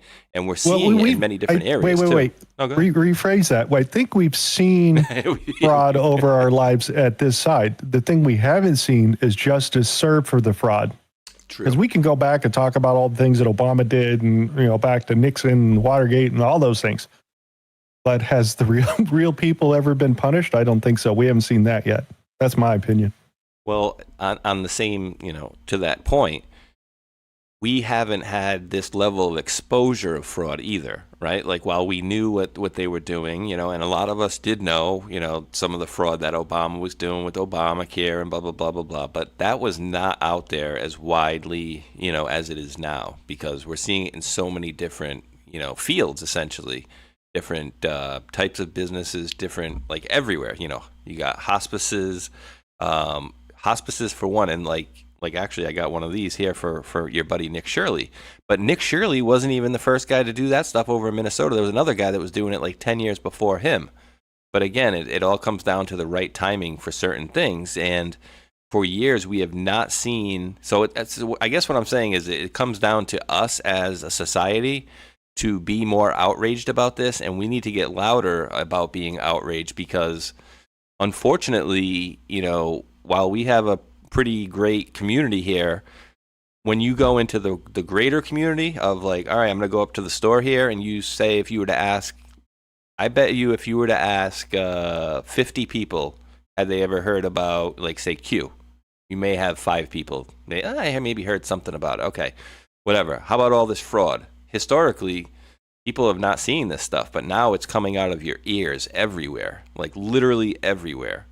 You mean the NGO fraud? That type of fraud. Yeah, the NGO fraud, like all types of fraud. All the Doge stuff, all the hospice stuff, the Leering centers, all over the place. I mean, it is absolutely everywhere. And then at the end of the day, we're still friggin' pumping, oil to heat people's houses and gasoline to keep people's cars going when we should not be needing to use petroleum stuff. And, we know that goes back to Standard Oil and whatnot. But there are better things and better ways to run the world nowadays that we have better technology. But, we need to catch up technologically to it. But again, I've never seen the amount of fraud that's being exposed like, has been in this last year or two. I just have not seen anything close to it. Yeah, I mean, we've seen a lot of fraud and stories and this and that over time, but we haven't seen anybody really prosecuted for it. And where the next guy that's thinking about doing the same thing goes, maybe that's not a good idea to do because the last guy did it and went to freaking federal prison for like 20 years. So all those low-lying FBI agents and all that stuff trying to play the game of doing Spygate and those things.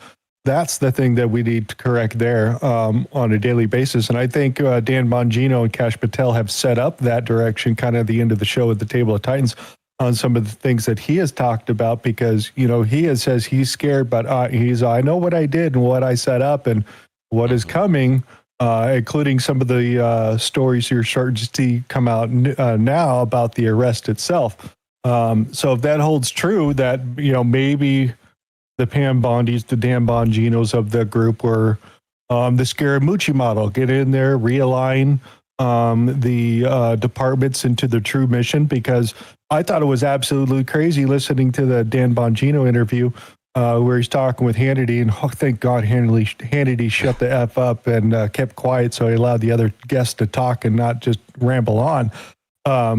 But that was a very important interview to watch, and, when they start asking him questions about the current and past administration, talking about the different directors and those sort of things, Brennan's, the Comeys, those types of things, on how bad they're a traitorous person against the country itself. He's saying 10, 10, 10, and then he got to Christopher Wray, and the jury's still out on that selection itself. And then it comes back to thinking, rays of light, rays of sleeper, always ongoing investigation and the testimony marks that we saw in Congress a lot of times.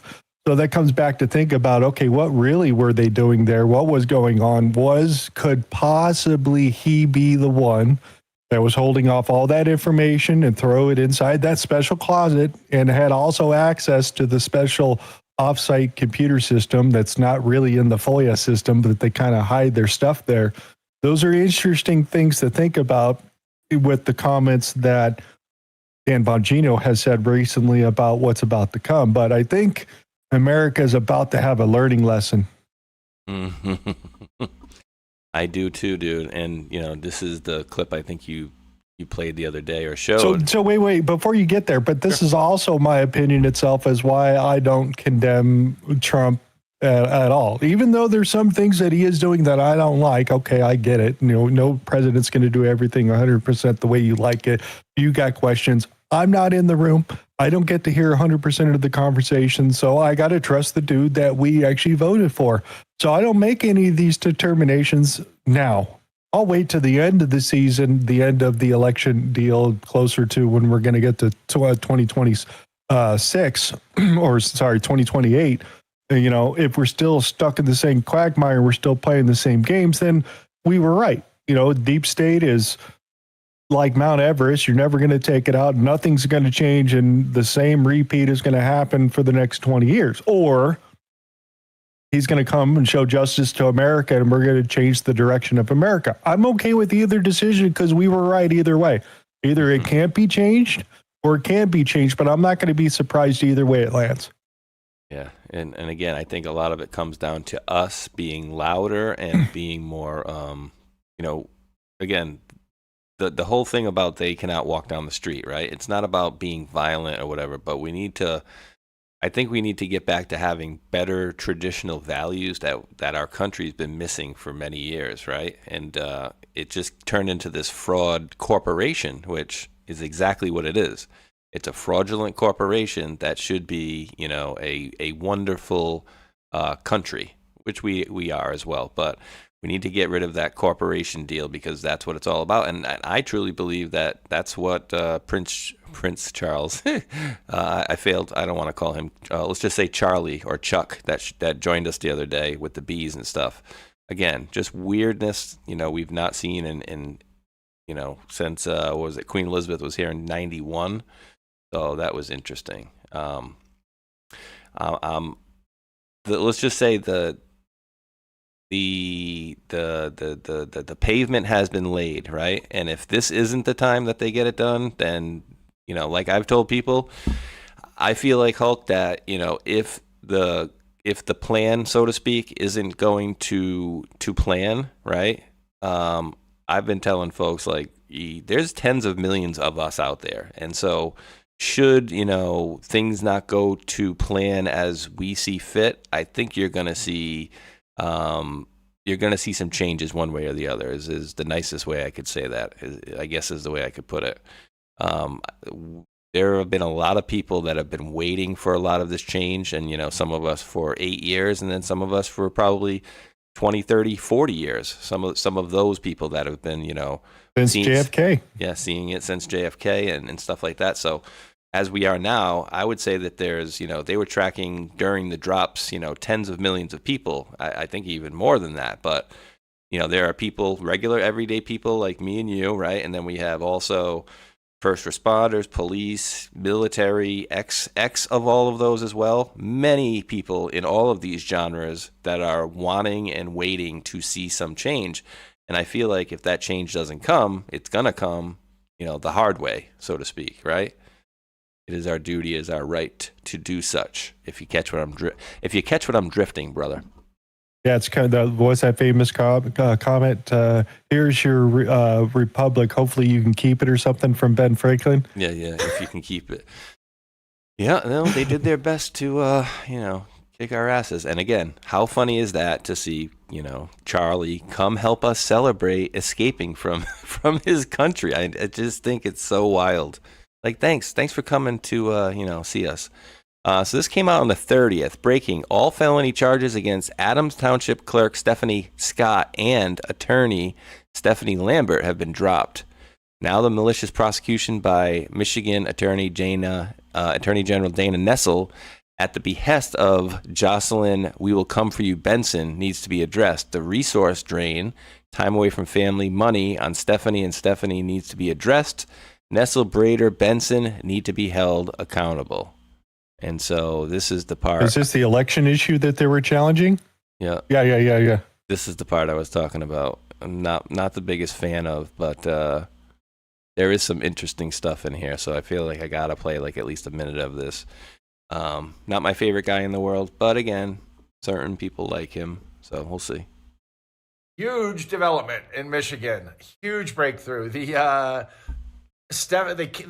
felony charges against my attorney, Stephanie Lambert, and town clerk, Stephanie Scott, have been thrown out. They should never have been allowed in. I'm going to tell you this really concisely. And now we can start coming clean about a lot, okay? Because I've always been having to hold back. In Michigan in 2020... Because remember, Hulk, he was working with the FBI for a while, but then he didn't tell everybody that it was, am I getting this right? That he was also working for the CIA, or did I get that backwards? I forgot which one it was. I don't remember where he landed in that. Yeah, he told everybody how he had worked in the past with like the FBI and stuff, and then he said, I think he said recently that he worked with like the CIA, but he couldn't tell anybody, and now he's saying he can say more. So here we go with that. The people all voted at the townships. and there was all those electronic records. It went up to the state, what really all got replaced with a pre-cooked election. If you went around and you compared, if you got the poll records from each county and you compare it with who, you look at who they say voted in the 2020 election, you compare it with the state records, there's an 11.5% discrepancy, an 11.5%. That's because when they pre-cook it and for the state, they just have to make the best guesses they can about who's going to vote and who isn't, and use that, they stuff ballots. So because there's such a discrepancy between what the state said happened and what the records of the county showed, they had to wipe out the county records. So the Soros goon, who is the attorney general, and the Soros goon is the secretary of state, gave orders to the town clerks to wipe everything out in 2020. A bunch of them did, breaking the law, but just following orders. But some of them didn't. Some of them, like from Stephanie Scott, didn't throw it out. She found an attorney, Stephanie Lambert, and some sheriffs who wanted to investigate. And the Michigan law says the town clerk can investigate if she thinks there's something wrong. She can use the local DA to do it. She can hire private investigators. So she hired private investigator, Stephanie Lambert, private attorney, who was a 14-year Detroit prosecutor. Stephanie hired 2 ex-government people, Ben Cotton, who's got the contract cybersecurity for the DHS, Jim Penrose, a superstar at NSA. They went through the local woman's records and compared it with the state. And what do you know? They found the 11.5% discrepancy. They also found there'd been dozens of foreign sign-ons to that computer, blah, blah. So they had to cover all that up. How did the state cover that up? They prosecuted the town clerk and Stephanie Lambert, and they tried to prosecute the 2 people Stephanie Lambert hired, the 2 cyber experts. Even though even though there turned out to be internal emails. Yeah, it's a repeat. The director of election, Jonathan Brader, said, well, they're basically going to be getting some comeuppance here, and so apparently they're all gonzo. Did I just lose the link there? All felony charges against them have been dropped. And again, like, this is how bad it's gotten, dude. And I think people forgot, because, we have people leaving comments and, people covered this years ago. And, to some things that we covered, talking about, say, gain of function and things like that. People were covering this years ago, but nobody could get media traction. That was a comment left on my video the other day when I was talking about COVID. And I'm like, people couldn't get media traction, Hulk. I wonder why that was. Jeez, people were... Because they banned them off the internet? Oh, people were suppressed, you mean? Like, from the internet? Like, I don't know what that's about. Like, what's that about? Well, we found out about all that about the Supreme Court case, Louisiana versus the Biden, when they found out all about everything from Spygate all the way down to COVID on how it was engineered. They basically made it up. So, yeah, pretty bad for all that. So there's proof, but again, they ruled that the government can do it. So, Hulky, I need to hit the little men's room, so if you can entertain the folks for a good minute or so, maybe read some chats or something, do some magic tricks or something, but give me 1 minute, I'll be right back. Magic tricks? So anybody, tricks are for kids. You get a chance to smash the thumbs up button, leave a comment in the bottom of the video. That'd be greatly appreciated. If you're on the repeat side, comment in the bottom of the video would rock. Checking out chat right now. We got 1,312 people watching over on Spaceshot 76. I'm going to hit the thumbs up button. We got 372. Thank you, everybody out there from Thursday's night show that did go hit the like button on Spaceshot side. We got into the top 33 of the leaderboard on Rumble, so we appreciate everybody always interacting with the chat, leaving comments with the thumbs up. We are doing the song at the end of the show, which is leave a song, vote for a song. So we recommend everybody out there to go grab your phone. You're going to copy and paste the link of the song you would like to listen to out to the internet and paste it, and then come back and vote on every one of those. I'm going to drop this show link around for everybody. We got 10 hearts, 5 retweets. Please get involved out there. It'd be greatly appreciated. Let me drop these links out there for everybody. Hopefully you're enjoying Space Shot's show this morning. He put this together. 2 + 2 = 5. Are we doing government math, Dirty Carpenter out there? And one from you guys. Obama leaves the U.S., goes back to Kenya, maybe? And I'm back. Yay! What do we got? Anybody to any comments to read and say hello to folks? Or Hey, Red Pill 1, or Trump, a Red Pill 1. Good to see you too. yes, good to see you guys as usual. So what have these guys been up to lately, Hulk? Besides everything, that was a big surprise to me. They're on holding pattern for right now. The last thing I remember, I think, was back on December 1st when they had their cases enjoined or coalesced together. So which means that they have a stronger case, and it's a positive thing that is happening. So that's the last thing I heard about them from the U.S. tax court. This is major victory. Okay. The only other thing is they posted about the new IRS replacement. What's his name? And said that they liked him a lot. They like the new IRS guy. Yeah, because wasn't he the one that was trying to shut it down before or something like that? I didn't dig into it on that side. I didn't have time to on Thursday. I just happened to roll by that. I'm okay. Let me put this together. Interesting. Now, dude, I'm seriously considering this because I live in very liberal Rhode Island, but just like they are, I think they even tailor themselves as, bounty hunters, essentially, right? Because that's what they are. They're fraud bounty hunters, and say, what do they get? 20% or something like that? So if it's $1 billion, they'll get 20% of any fraud that they uncover. Yeah, and I think they're looking at billions. Oh, yeah. I mean, the Clinton Foundation themselves. I mean, we blew the whistle on the Clinton Foundation. 817 et al. Testified in Congress. 1218. You guys remember D5 area? IRS denied Clinton Foundation whistleblowers in 2 of 19. We appealed. Tax court accepts appeals. 819, 4 and 24. Cases ongoing. So, dude, this sounds like my, my fight to get, my YouTube channel back with the appeal denied, appeal accepted, appeal denied. But at the end of the day, this is huge what they're doing here. But it's like we're doing. It's frustrating because it's a long road that it's not going to be, it's not a quick thing, of course, and they have to jump through a lot of hoops to do what they got to do here. So this is. I'd like to see the Band-Aid ripped off of this particular story, but when I was doing the whole Grok thing, AI asking about this, we still probably got 2 or 3 years. So realistically, probably 2028 before we get a chance to see the end of this, maybe at the earliest. Interesting. Today's Kentucky Derby Day, and just as a side, Wheezy was letting me know that I guess Chase Bank had a little issue yesterday. Friday with services.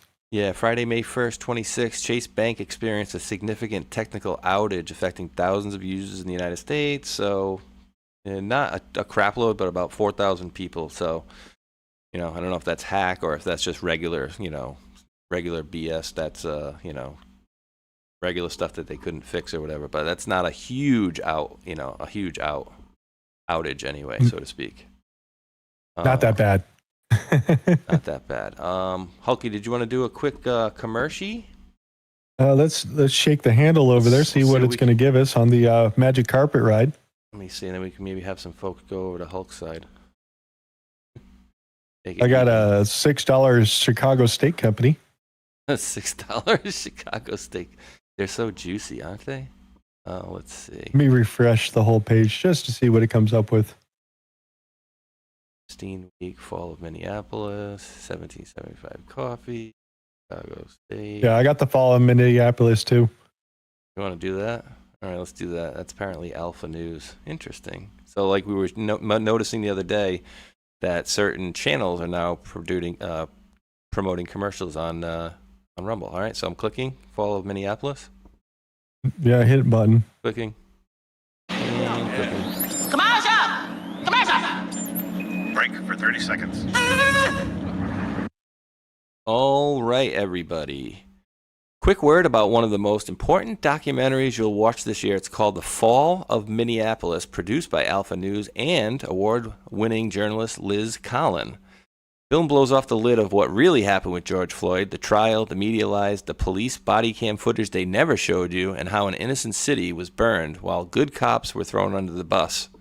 It's already been watched over 10 million times and praised by Charlie Kirk, Megyn Kelly, Jack Posobiec, and Dinesh D'Souza, Tim Pool, and many more who care about truth and justice. The best part, it's 100% free right now. No subscription, no paywall.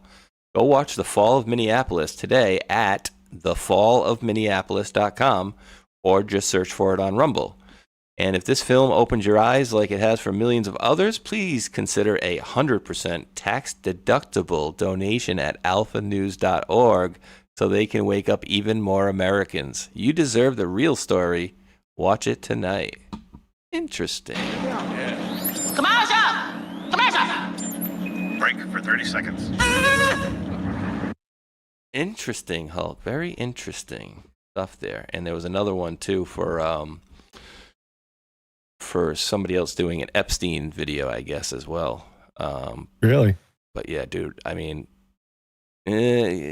that whole thing, again, was super weird, too. Remember the whole, I think gets dropped a lot that not a lot of people bring back up is, remember Jesse Waters on Fox, that one story he was talking about where they were talking about, fake money, counterfeit bills it was like $1 million in counterfeit bills that was found, right? And then later on, how was George Floyd, why did the cops show up to him? Because he handed off what? Counterfeit bills. So it may have been something in the very beginning, yeah. May have been something bigger behind the scenes here. So again, I got a couple more fraud stories, and then we can get into some funnies if you like. But I do have, dude, I cannot believe that this stuff has gotten so bad and so prevalent. But dude, they know about this stuff now. So here we go. Nick Shirley dropped footage of himself being confronted by a panicked man after exposing hospice fraud. Hulk, you trying to tell me this isn't a hospice? Oh, this is the hotel scene, dude. Look at that. These are a little hotel area that's kind of been converted over into like apartment buildings and whatnot there. So he's been here before. So there's a whole bunch of expensive cars inside that parking lot there. Is there? That the people try to run away on. It's funny, dude. Well, let's take a listen. Let's listen to a little bit of it. But again, dude, wait. I'll pause it when we get to it because you can see a little bit of inside of it. Are you the head honcho here or what? No, you're the head honcho. Get out of from here. Give me my phone. I thought you don't know who these people were though. Give me my. Wait, Hulk, that's not a hospice? No, it's not. I don't know, dude. I mean, can we prove that it's not a? Where's the old people? My phone. Alrighty, light angel. Come here. Oh, you. Oh, I'm running. Look at him. What? Come here. I'm right here. I'm right here, sir. I'm here. What's going on? Dude, I can see the cars. For what? Call 911. For what? Sir, we're just asking questions, and if you want to answer them, you can answer them.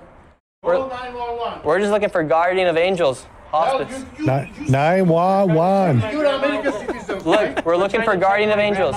Hulk, I don't want to seem anti-immigrant or, racist in any shape or form, but why does it seem like every single case that we see is foreigners that are doing this? Can you show me like any stories? Maybe you can, I don't know. But maybe can you show me stories like this white family born in Southern California? I'm sure there are plenty of them, but like every story we see is like some Mustafa guy, right? Or some, somebody like Ilhan Omar, right? Like the Mogadishu special. Well, yeah, the white guys do stuff like Enron and Bernie Madoff type of things. I'm just kind of pointed out that way, dude. Good point. Good point. Well stated. But I mean, yeah, this stuff that we're seeing lately, that is a good point too. Because yeah, they don't mess with this little, low $1 billion stuff. They deal with the, hundreds of billions of dollars of stuff. But everything we've seen is like this guy, like you say, oh, call 911, oh, call the 911, call him, yes. And it's like every time we're seeing this, it's just getting it's always seems to be the immigrants. And again, this is the big exposure period that we're seeing all this stuff, and I'm loving to see the exposure. But again, I think I touched on it a little earlier. There was another older gentleman. I don't want to say older, maybe he was in his 60s, but he was doing this in Minnesota like 8-10 years ago. So he was like the Nick Shirley before there was even Nick Shirley. But yet, for some reason, it never got traction back then. What do you think, buddy? Yeah, that's interesting. We're gonna find out. I mean, it seems like the Attorney General that we got going over here, I can't remember his name off the top of my head. If they're going to be able to prosecute enough of these cases, it seems like is what they're going to be running into, of actually getting it through the courts, having a prosecutor actually be able to babysit it through the 6 to 9 months to get the court to prosecute and then finally convict somebody. It's going to be a little hard to get that far. You know what I mean? Oh yeah. And this actually was uploaded very, very short while ago. Take a listen to this. John Woo. You like John Woo? Not the same one. People do want accountability, not just for the fraudsters, but some of the state actors. Is there a way to hold state actors accountable? Kaylee, I was shocked when I saw that language you put up on the screen. As you know, I worked at the Justice Department after 9/11, and one of the things we wanted to do was crack down on money laundering, on support for these foreign terrorist groups. These people are in a lot of trouble. This is not just overpayments. This is not just, as we're talking about the other day, criminal fraud. Now that you're seeing the money end up in the hands of foreign terrorist organizations, the Justice Department's Counterterrorism and National Security Division should now get involved and see whether any of these state officers knew or were abetting these money transfers. Because if they did, they are giving material support to terrorists, and they could go to jail for a very long time. Wait, so elected representatives or those who work in government could, in fact, be held accountable. There's not any sort of immunity that would stop this. Of course not. Remember, there was the case of the state judge up, I think, in Wisconsin, who tried to hide an illegal alien from federal officers. That was obstruction of justice. This is worse. This is not just state officers who are impeding federal investigators. These are state officers who might have tried to cover up money transfers that were going to foreign terrorist groups. If any of those people knew that was going on and tried to help them, they might be guilty of one of the worst crimes in the code book, which is materially supporting enemies of the United States, foreign terrorist groups. And that is not just a slap on the wrist, not just not a fine. That's many, many years in prison. Wow, that is, I have not heard this before. Thank you so much for this. We're going to pass that along, and we're going to keep on that statue. Please come back. You know, you're my favorite, Professor. Okay, thanks. All right. All right, I'm just trying to reply to a comment here. Somebody thought that your Rumble was not working. Really? But it is. I went and checked as that was playing. G-Fonts dropped a dollar holler on there, says not seeing Hulkanator's channel as live on Rumble, but I did just go over and... Think about a black screen, you could hear audio. I turned that off. Sorry, guys, over there on Twitch. Twitch is a-hole. And again, hey, how do I get kicked off of Twitch? But we simulcast at least 2 shows a week, right? And you never had an issue on Twitch. So it shows me that I was targeted pretty much. You know what I mean? That's what it tells me. But thank you to Greg 3012 from the north of the UK. Dropped a $20 donation. The comment, Hulk, is donation. So thank you for that, brother. But I got one too. Greg 3012 donated a donation for $20. He gets one of those. And one of these.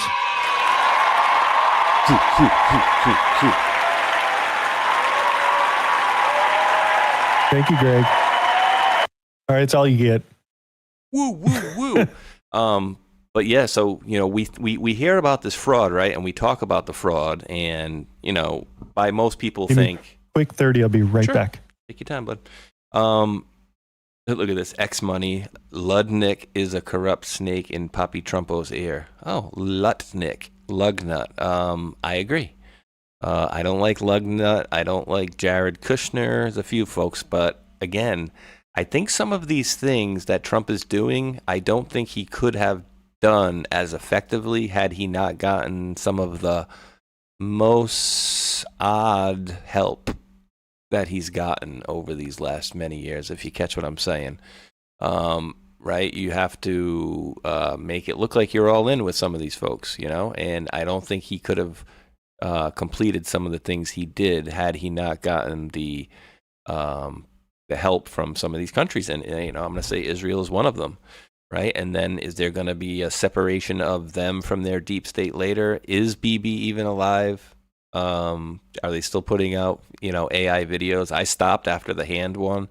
I just said, no, like, you know, that's too weird. And again, if me and Hulk were going to do like a proof of life video, I would say record him, or he would record me for a minute and he'd say, oh, hey, here I am. I'm alive, you know, whatever. But as I showed in that literally 1 minute and 15-second video, whatever it was, there was like 30 cuts in the video. So you don't need to cut a 1 minute video that somebody at a coffee shop saying, oh, hey, how you doing? Oh, I'm here. Look, oh, look, I'm alive.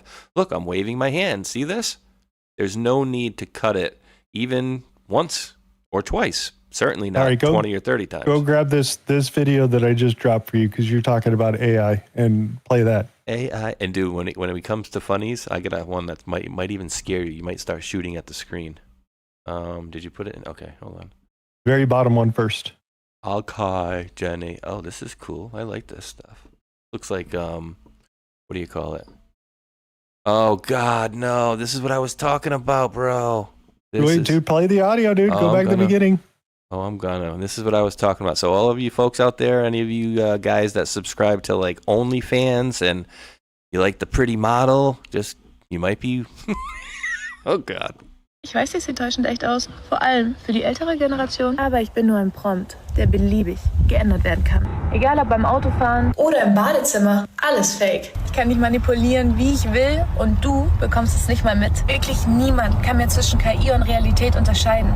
Also bitte, teile dieses Video. Schütze deine Kinder, schütze deine Familie, deine Freunde und schütze dich selbst. Ich weiß, die sehen täuschend echt aus. It's in German, but yeah. Yeah, good luck with that. My gosh. Dude, that's scary. I mean, this is a good example of what I was showing you or telling you about, I think you saw the same video as I saw, but basically it was like a split screen, and this guy, he didn't have the dots on his face or whatever, but he had something where he was like saying, oh, hey guys, and waving at the screen, and just like this, so I'll keep the sound down, you know, whatever he says, it comes across as her or her, you know, or different hair or whatever. And so this is a completely fake AI made person. And look how good that looks, dude. Like as far as like I went back here. Exactly. Like even look at the bags under her eyes, dude, now. Like that's getting crazy good. Because right there you don't see like bags or whatever, but like when you start adding stuff like that in, like the little crow's things there, that's a nice little addition, right? Because before you used to be able to see like the skin would have no flaws in it whatsoever. There'd be like no freckles. You wouldn't see any, you know, couldn't see anything on the skin, period. It would just be straight up and, you know, flush. But dude, that is scary, dude. Yep. Don't be paying for OnlyFans. Just think what they're doing in the porn videos now. Oh, God. Just thinking, dude. Just trying to put it together. Grab the one right above that one. Wait, hold on. Do you think Obama and Michelle play with the... Okay, never mind. The one above that one? Queen Camilla? Yep. We got it? We got it back. Okay. What did he turn down the audio. It's loud. Be careful. I'll just it off. Turn it up here. All right, so somebody's reaching over to Queen Camilla. Oh, God. Stop. See? Oh, maybe. Is that a challenge coin or something is what I'm... The only thing I could possibly think of. Is it like the candy that George Bush gave Barack Obama at the funeral? I don't know. Oh, there we go. Yeah, I would say it looks like a challenge coin to me. Definitely looks like something circular, but why would they give the queen consort a challenge coin? Maybe it's just right there in the middle of Congress and not like have a separate meeting and, oh, we like that, here you go, you know. Interesting. Very interesting. But yeah, you know, maybe it's just, and was that a woman? That's a man's hand. That's a man's hand too. Okay, and that's a woman next too. All right, I was just trying to see if it was a man or a woman. And Hulk, what do you think? Maybe if I just pull up, I'll just pull this up live as we go. Charles, Trump, and bees. Just to, how do you think he looked, dude? For a guy that's had cancer for many, many months, he sure looks spry. Spry and pretty healthy. Go back up. The bee had a MAGA hat. No, go back. Look, go up a little bit. Go one more. Keep going a little bit more. This one. Right there. See? Bee has a MAGA hat. Yeah. I don't know it's if a that's MAGA bee. I don't know if it's the same one, but Bree sent me one just like that the other day. But isn't that funny, dude, how it actually came over and, sat on his hand there. But again, I feel silly at times talking about like clones and stuff like that. But like, dude, I mean, what we just showed as far as like, technology, the clip that you just showed, of course, I'll probably can't find it now, but the AI clip, right? It's getting better. Just to make a quick comment, the previous generation of AI just made Joe Biden 4 inches taller. Yeah, overnight. So yeah, it's interesting. But again, he did look, and I was trying to get pictures of his hands, because you remember when they unveiled that picture of his, that painting of his or whatever, and they showed his fingers, they look all mangled. Like, I don't know if he's got, what do you call it there? What do they call that when your knuckles are all arthritis? If he has like arthritis knuckles, but his hands were all like crooked and stuff, and I didn't see that from him this time. They did look, a little portly, the fingers. They do call them sausage fingers, but he looked a little portly in the hands, but they weren't all like gnarly like they were before. And again, supposedly he's had cancer for like the last 2 years. They didn't tell you exactly what it was. But Hulk, do you have your gun ready? Oh yeah, I got other stuff. A few things above that, if you want to cover. Like on this stuff, yeah, we can do whatever. I got a funny. Well, clip. I threw some other stuff in there that's interesting and you should play. Oh, okay, above there, yeah. Let me go. Adam Toyota Corolla. Yeah, that's an interesting thing he's been saying about women, mainly California here at this point, but I thought it was interesting. California women? Okay, let's see what Adam... Or just women in general, but go ahead. Okay.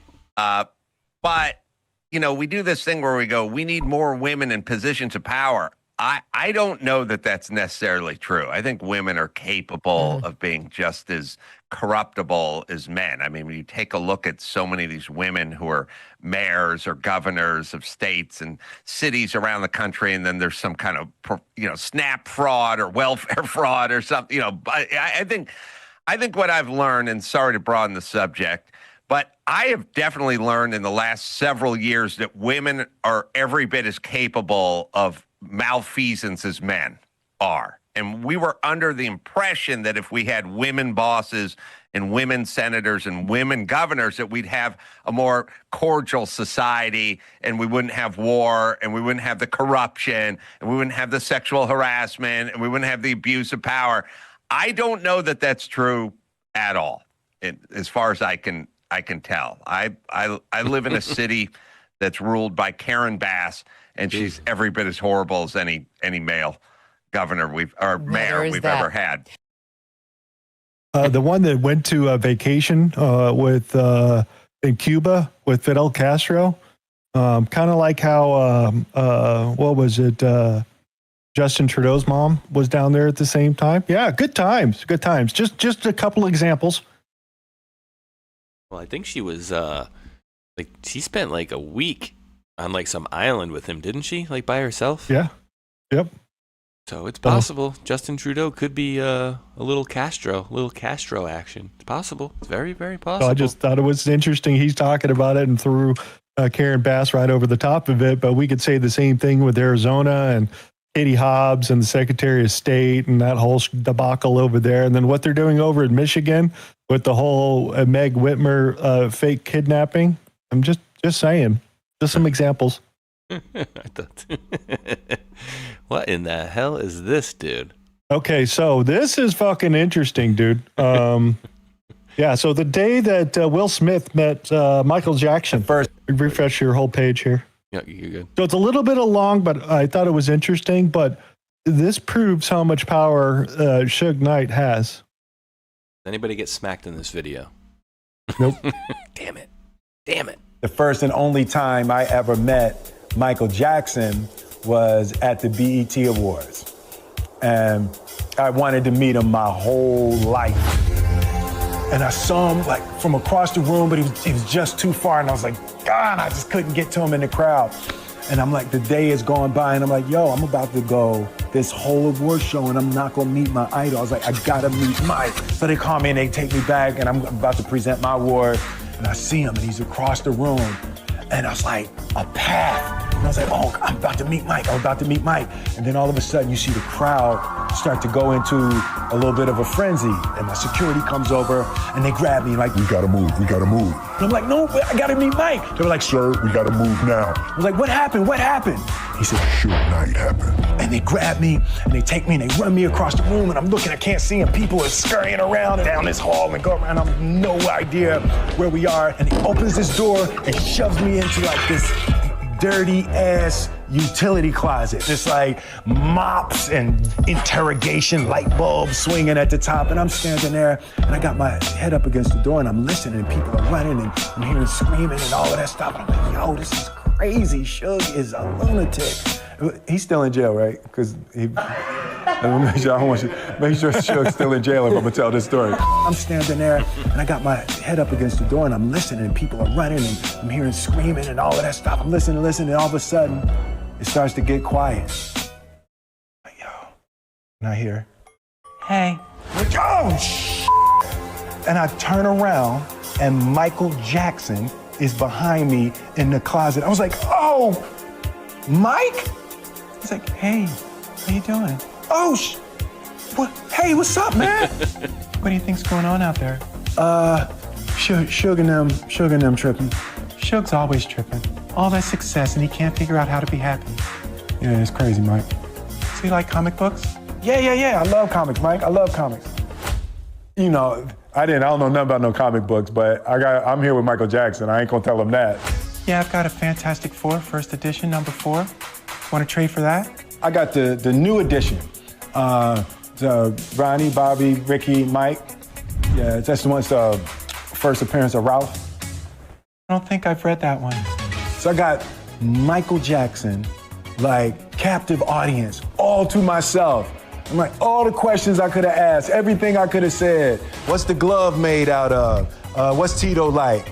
Can you moonwalk forward? Is Annie okay? All that stuff. Blew it. And then all of a sudden the door bursts open and security puts his hand on my face and shoves me out the way like he never saw the Fresh Prince and said, Mike, we gotta go. And he grabs Mike, Mike goes to the door and I'm laying back in the mops. And then Mike looks and he turns and he makes eye contact with me. He says, bye, Will, see you around. And he goes off. And that was the only time I ever met Michael Jackson. I guess I got Suge Knight to thank for it.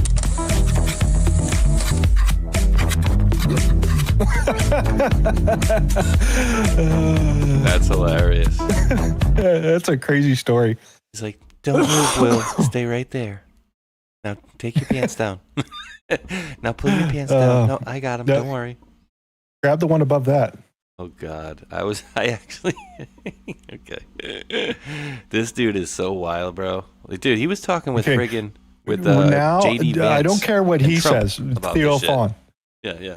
Pay attention to what Tucker Carlson's response and the way he talks. Go ahead. Because remember, he was neighbors with Hunter Biden. Oh, yeah. And also asked Hunter Biden for an endorsement letter to Boston College for his kid. Just making sure we get that all correct. Go ahead. Yeah, to get his kid into, I think it was Georgetown. But yeah. Dude, Georgetown, yeah. But yeah, he's my friendly neighbor. Well, so go back 20 seconds right before he gives the answer. I could do a little coke and blow. Just like how casual it is. Back a little bit more. Keep going. All right. But yeah. He's being a little tongue-in-cheek, hopefully. But, dude, what's this about Shepard Smith? Apparently he's a raging druggie? Yeah. Oh, yeah. Keep going. I didn't. Apparently everybody knows except for me. Dude. He's interesting so things I never thought that I would hear out of Tucker Carlson's mouth. And then It just aligns my thought process. Oh, yeah, he was neighbors with Hunter Biden, so it all makes sense. Yeah. Good old college days. Shepard Smith is the legend, huh? I didn't know that. That's great.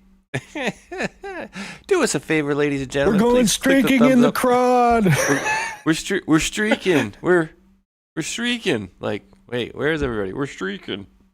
I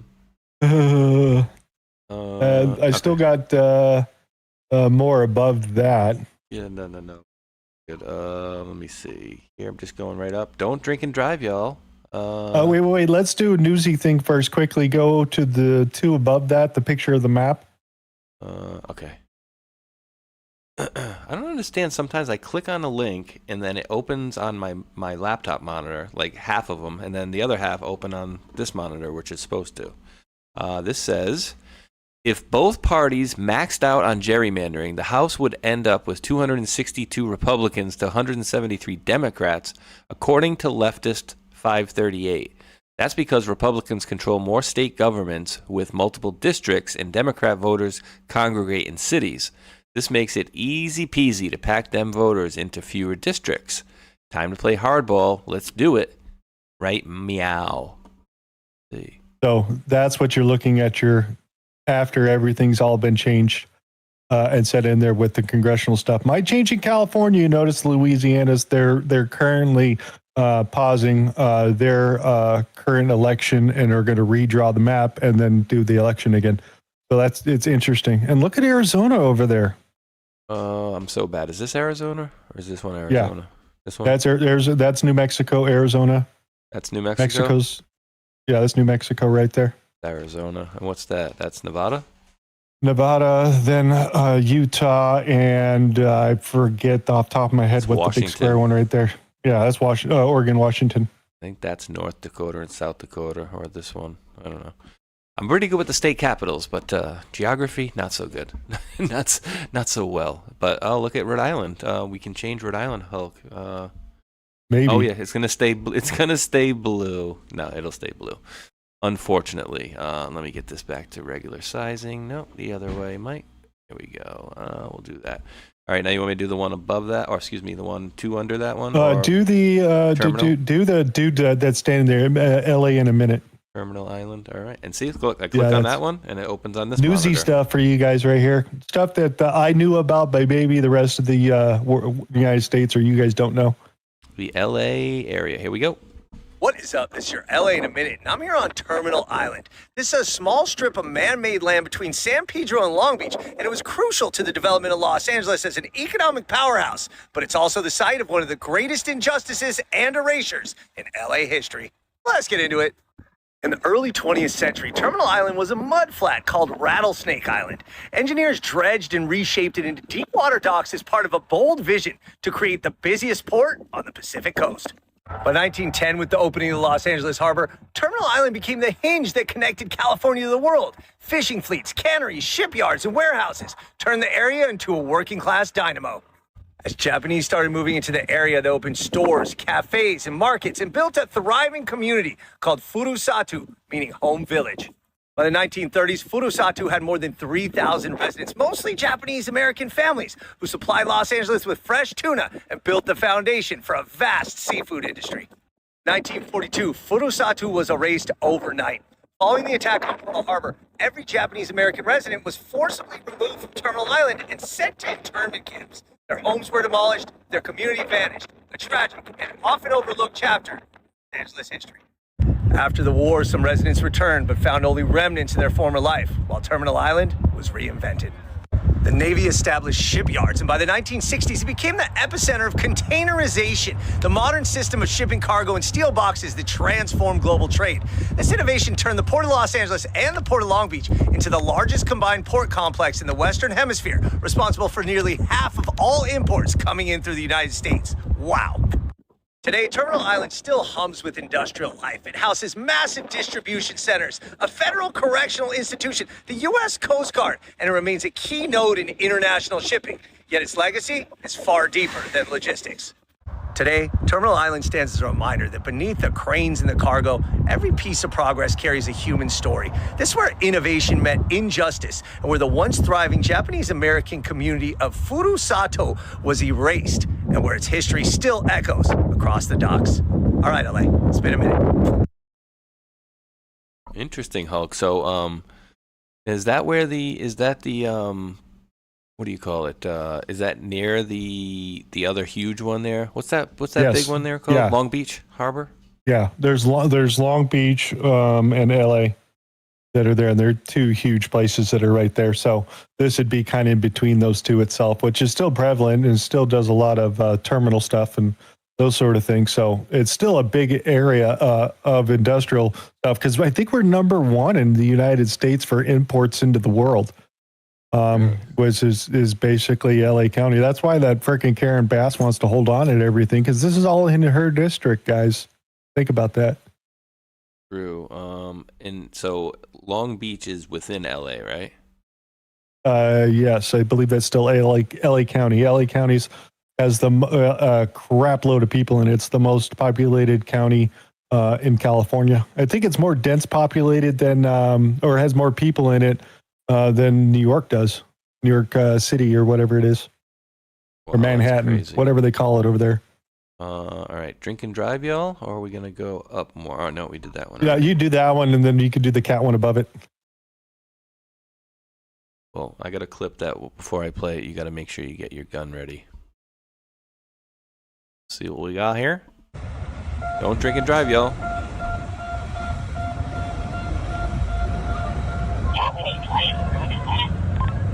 Captain, he's passed out behind the wheel. He is passed out behind the wheel. I see it. He's gonna hit the other boat. Oh, shit.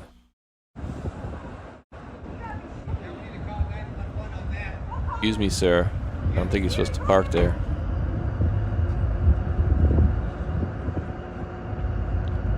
So far away, it looks like a little remote control car.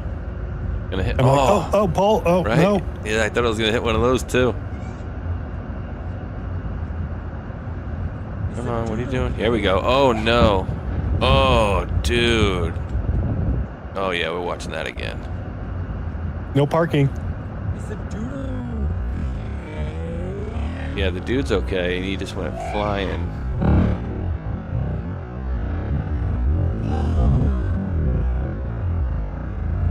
Oh, wow, dude. Let's check out that again at regular speed.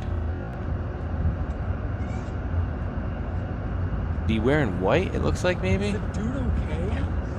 Something went flying up and above. That was probably like a little bucket or something. Buoy or something. Oh, my goodness. Any update on the guy? Dead or? No, I have no idea. Do the cat one next. Boozing and driving don't mix. Some people think it's okay because of boat versus a car, but obviously, yeah, I mean, dude, not a good idea in any instance. I love chicken. I love liver. Meow mix, please deliver. Oh no! Look at what they're doing to cats just to trim their nails, and the one who spits, what's his deal? Oh, they're some evil SOBs, aren't they? Tape. Are you like cowboy style. The hell was the that? sock, dude. I'd be like, dude, it's in like a net, dude. I think this is perfect.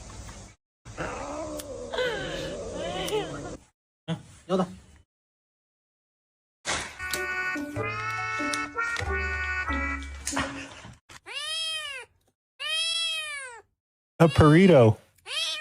A burrito.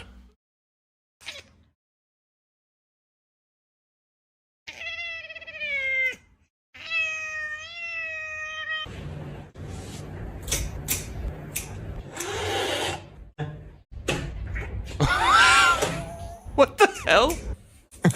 Wait, no, dude, wait. What the hell was that? What is that? All right, so it seems to me like am I getting this right? He bit the neck. Yeah, he's grabbing it like the mother, kind of picking it up by the scruff. But okay, Yep. I get that part. What's the logic here?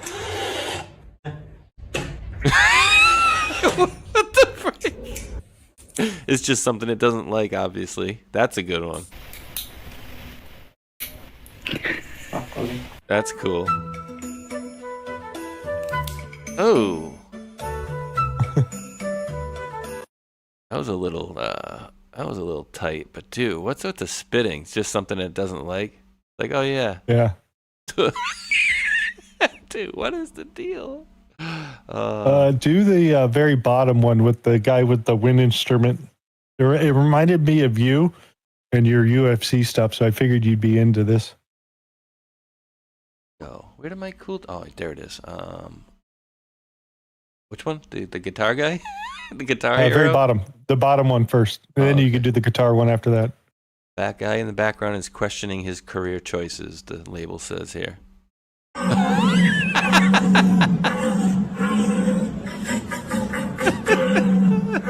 Spaceshot's new job.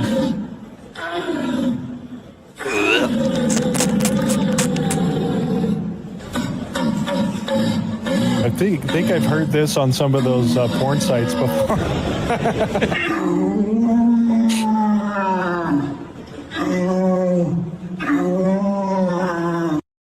All right, I will just note that was Hulk's link. Okay, just so you guys know, this was Hulk's link. I thought it was funny.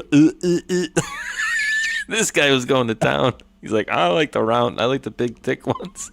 All right, Hulk, hold on. You ready? You got your you have your gun. You ready? You have your gun? Yeah, go for it. You have your gun ready. Here we go. If this robot rolls towards you, you have no chance to escape. Yeah, there you go. I've seen these. These are in China. Yeah, why am I saying, do you have your gun? What does Yeah, that 'cause it remind reminds you you of? of the fireball. Does it shoot fire? I know. So the game that me and Hulk play, we call them roly-polies, but they're machine AI that come at you, and they basically, some of them shoot fire, and the other one, what does the other one do? It just basically Well, they have one like this that rolls around right up to you and just shoots fire. And then they have the smaller, faster ones that roll, and then they jump, and then they explode right in your face and they try to kill you. We call those pops. The pops, yeah, hold on. All right, so listen to this for a second. This is crazy what this thing does. And you think you're going to get away from it? Good luck. If this robot rolls towards you, you have no chance to escape. This tire-looking police has started patrolling the streets of China and is designed to replace the police in dangerous situations. As it's equipped with net guns and tear gas, it can withstand shocks of up to 4 tons and travel at 22 miles per hour over rough terrain, making it highly effective at stopping criminals. If this robot rolls towards you, you have no chance to escape. No chance to escape. What do you think, Hulk? Trying to find one. Definitely not. Definitely not. Is it a pop? Here we go. Pop trigger? This guy's got a Hulk cracker. It's probably Hulk. Where's the name? But yeah, so this is what we're talking about, guys. This is why I said to Hulk, grab your gun. So you see these things, they come at you right here. They're rolling, and then some of them spurt fire at you, and some of them just come up and those blow things up. do. These ones are the fire ones. And then you got these other ones over here that spit fire at you. And some of them come up to you and they just blow up next to you. So yeah, I thought that was pretty funny there. Oh, that's you making noises. I'm looking around. Is something playing here? What the hell's going on? Let's see. Where'd I go? Cool, funny. Oh, wait. I'm taking sniper fire here. Somebody's shooting at me.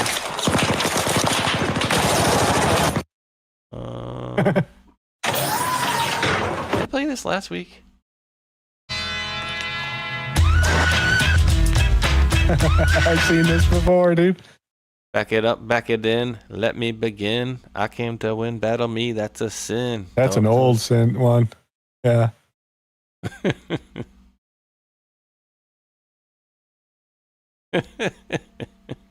Look. That's great.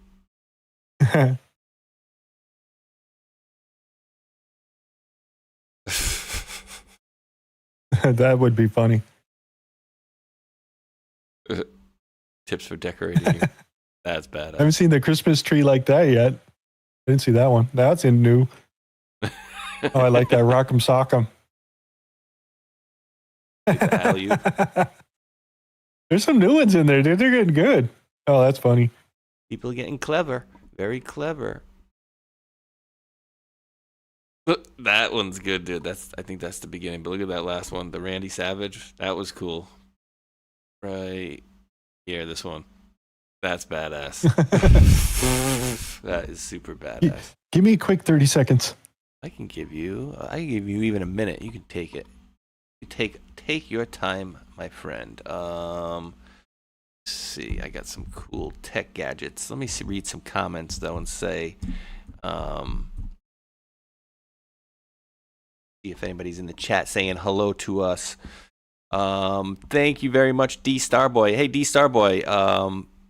I don't know if you did try to send me a DM on X. I'm pretty sure you didn't. And actually, I know that I tried to send you one, but your DM does not work. So we can link up to play, because I know you got Arc Raiders and me and Hulk do as well. So turn on your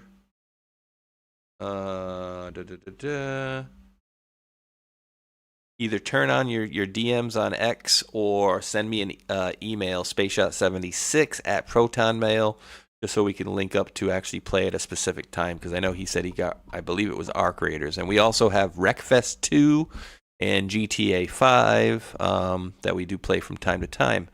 And you guys might start noticing me, so this will be a little programming note for all of you fine ladies and gentlemen out there. I've always told you guys that, I don't like the fact that people will put certain things on like a premium thing, like a paywall that you'll have to pay.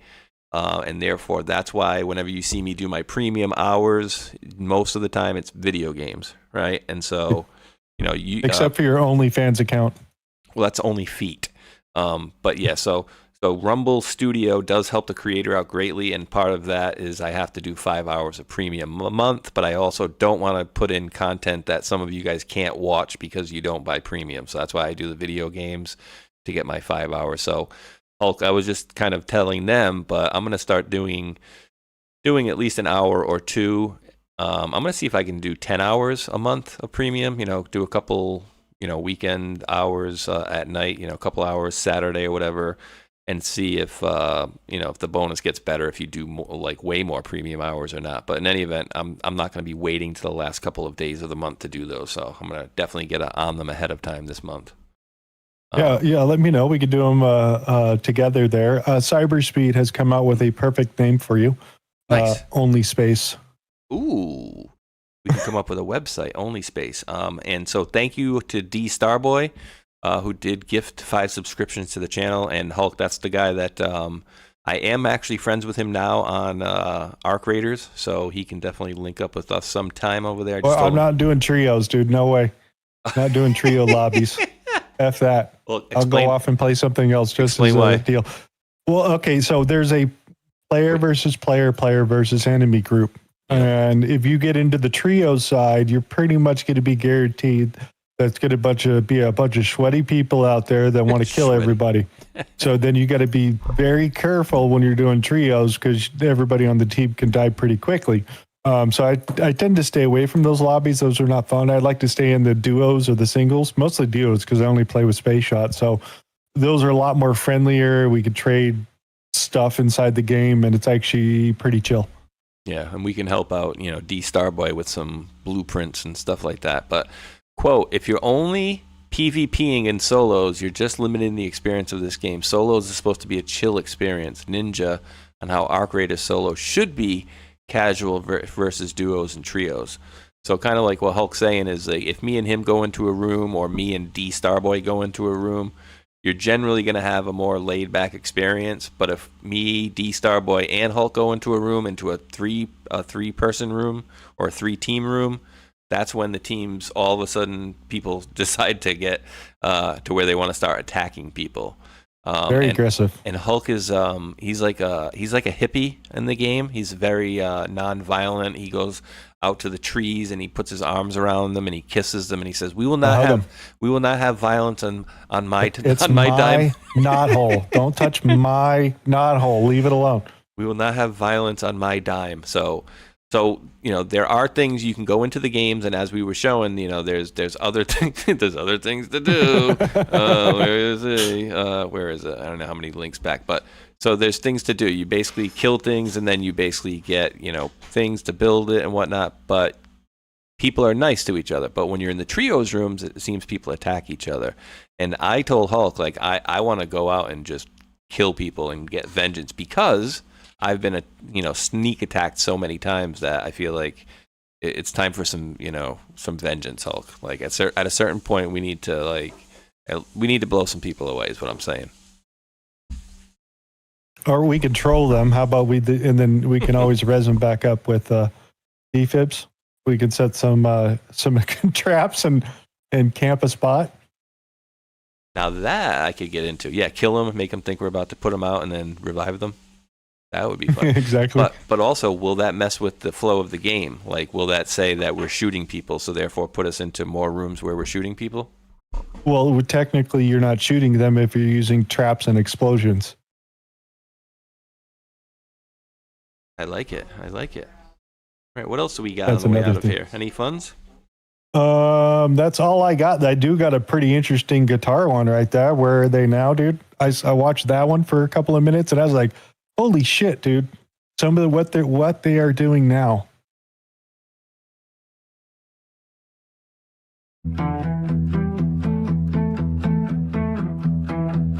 So what was that?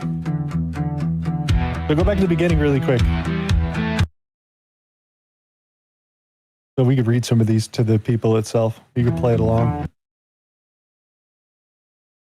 The punk bag, the Stooges, I remember them from the 70s. James Willington, he's the member of the rock band, and now he was the president for Sony between the 80s all the way up to recent. Really? You hear? Yeah.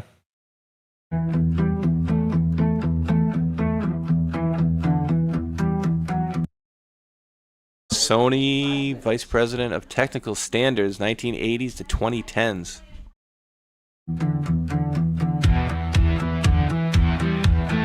You could probably bring the music down. Remember the Clash? The drummer?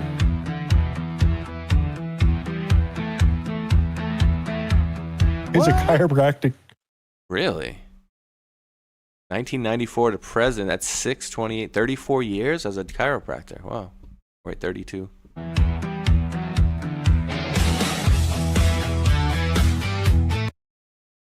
Just need less stuff that we can get clipped here. Rod Evans, legendary vocalist of Deep Purple, 60s through the 70s. Now, medical hospital director, 80s to the present. I was like, what the F?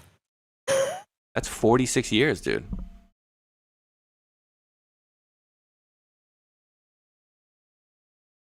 Bill Berry, drummer for rock band REM, 80s and the 90s, is a farmer? Professional hay farmer, 1997 to present. Wait, what's a professional hay farmer, bro? So they sell hay to feeds and those types of places. Terminator X? Wait, DJ what? Wait, what? 80s and 90s? He's an ostrich ranch? What the freak? Bringing the noise, yeah. It's the wax that the Terminator X spawned. Jason Everett. You should know this one. Bass guitar in Soundgarden. Really? Yeah, he left. Became an Army Ranger. Jason Everman, U.S. Army Ranger in Green Beret, 96 to 2006. And he was what before? He was the bassist of Nirvana and Soundgarden. All these druggies? Wow.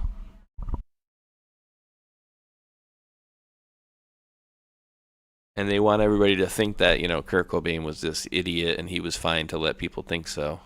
Chris DeGarmo, member of the band Queensryche, 80s to 90s.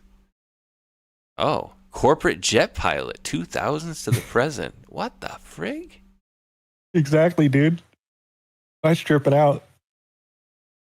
Where they are now, I guess, huh? Dan Spitz, lead guitarist of the metal band Anthrax, 80s to 90s. Dan Spitz, master watchmaker? What the frick? I wonder what kind of watches he makes. Yeah, I was just tripping about watching that, about where they are at now. And Spitz watches. I gotta pull this up just to see what the quality likes.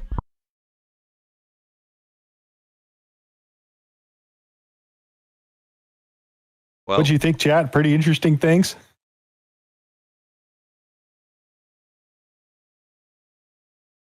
Let's see, Hulk. So yeah, he actually has his own thing here. Dan Spitz, artisan Harloger. Let me see. I'll pull it up here for you. But apparently there's some really quick myth.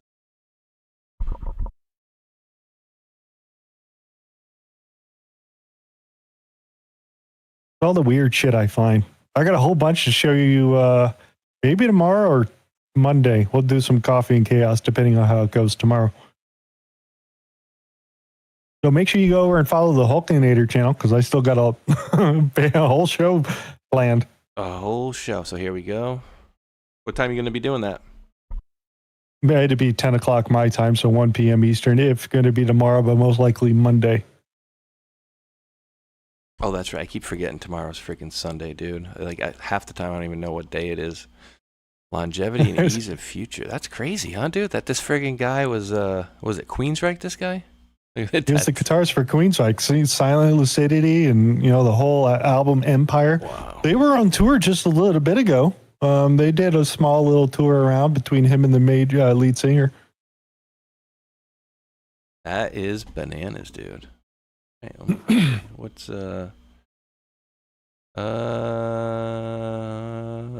darling?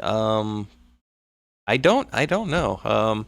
My Pillow stuff, I don't know if I get credit for that or not, but I would say they do make good pillows. So whether I get credit for it or not, go grab some and support Mike Lindell. I gotta buy a pillow. I got the towels, dude. When they basically sent me over the thing to for the link to advertise, they sent me a bunch of like 5 towels, and then what do you call them, the mini towels for your bathroom. They are very nice towels and absorbent. I've heard that the pillows are good, but I don't have any personally myself there. So yeah. Let's see. Do we got anything else to cover? Yes, I've heard of Guar. They actually played at my high school, but they didn't dress up. They had a full mosh pit and everything. What is it? GWAR? Yeah. GWAR band. They wore all sorts of. Oh my god, dude! No. Yeah. Spit blood, freaking full on freaking outfits and shit like that, kind of. Yeah. I saw a movie that I have no idea why they allowed them to play. I never had heard of them then at that time when I was in high school, like 92, I think, or 91 is when they played during lunch. What is that, dude? But no outfits, but they came and played. Dude, what is that? That looks, I don't even, I need to get that off the screen. Slush Fun says, I have 2 of their pillows. I like them. Which density did you go? Because there's like 3 densities, so I was just wondering. What, the My Pillow makes different density pillows? Yes. Difference between firm and medium. Okay, I didn't know. One thing I will tell you guys, though, is the towels I absolutely love. They're very thick and they are absorbent, so I will say that. It says, My Pillow Firm Green and Blue, best for side sleepers and individuals with broader shoulders who need extra back support. Feel higher loft thickness and more resistant to compression. Probably want a more. I would like a more firm pillow, not like hard, obviously, but nothing that just collapses. You know what I mean? Here's an interesting comment. Major D2 firing up says, I saw Gore at Liver Chapel play 10 years ago. It was one of the best metal concerts I ever seen. Probably the best metal concert I've ever seen is my buddy went to go take me to the Palladium to go see Slayer. It was the loudest concert I've ever been to. It was clean sound, and it's the only time I've ever left a concert and my ears didn't ring. Your ears didn't ring? Did not ring, and it's the loudest concert I've ever been to.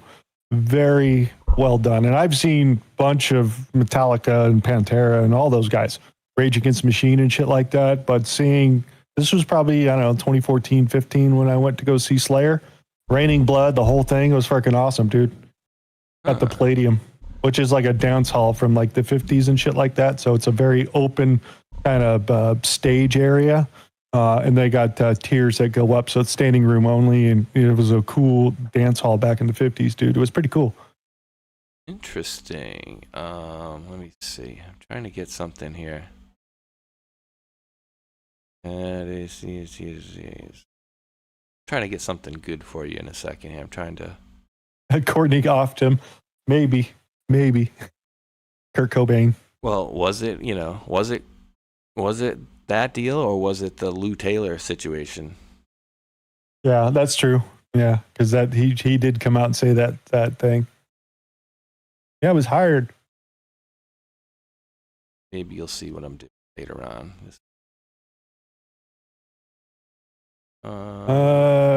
Airman 66 CES says, what was your first concert? My dad went and took me to see Buddy Ritchie in 1980. Probably somewhere in the 80s when I went to go see the Beach Boys with my mom. Probably Orange County Fair type of thing. I remember seeing them probably, I don't know, a dozen times. What year do you think? The mid 80s. Probably wanted to go see him. We had a nice early. I've talked about it a few times. We had Jerry Cantrell joined Metallica when they came over to the used to be called the Tweeter Center, Great Outdoors in Massachusetts. But this is when he had cut his hair, and then they had long hair still. They're like, oh, who's this guy with the?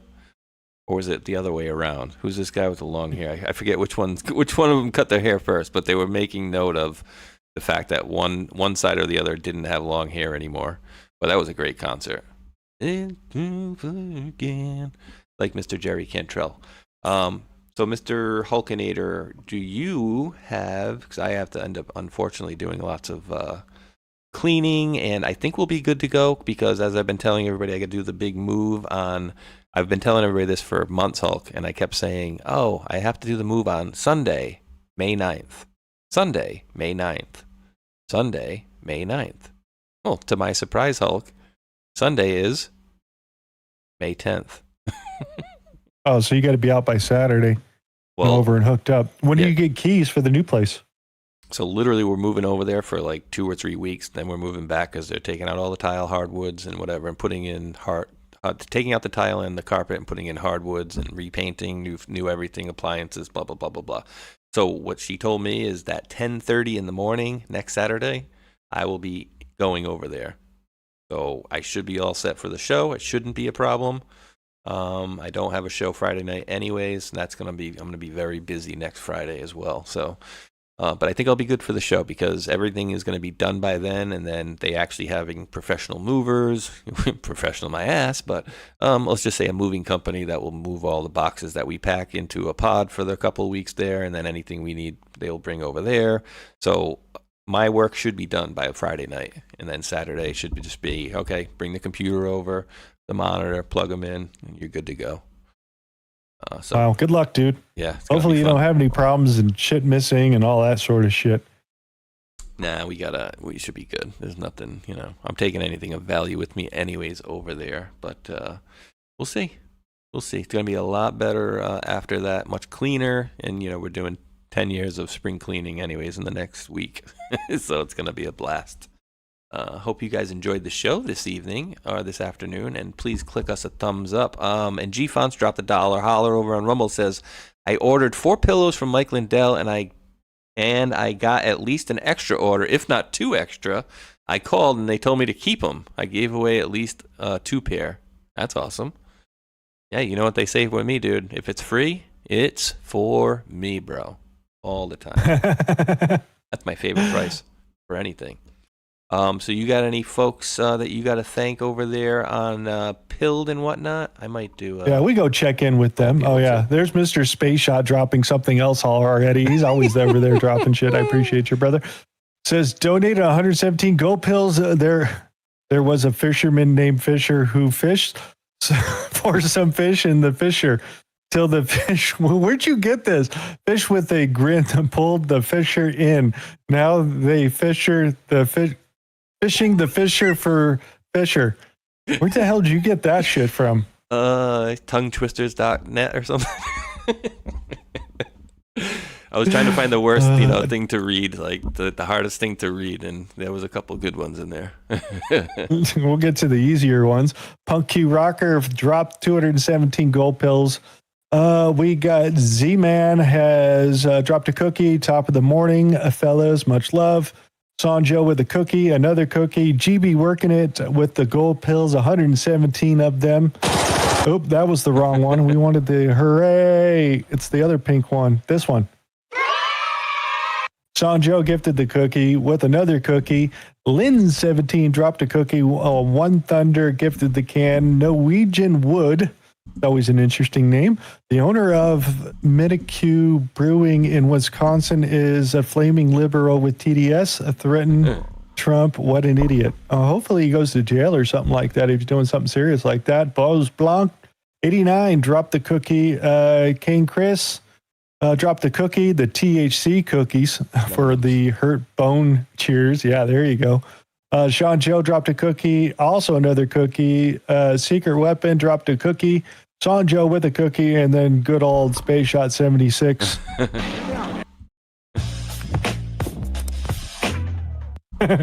Playing around out there. So we got to go check. Do you want to go check our exit song, see what they're voting for? Did you guys go out and vote for a song, leave a song? Yeah, We're still going to go over and play that game. I don't think we ever made mention of it during the show this time. Let's see who was paying attention out there. You got the last minute or so to go put your Dominion votes in as we're figuring out what's going to be our exit song. Right here, guys, in the chat. I'm putting it in. If you guys got a song, remember, drop a song and like a song. I'm actually going to double in the chat. Sorry. It's going to go into Rumble. Are you going to pull it up on the screen?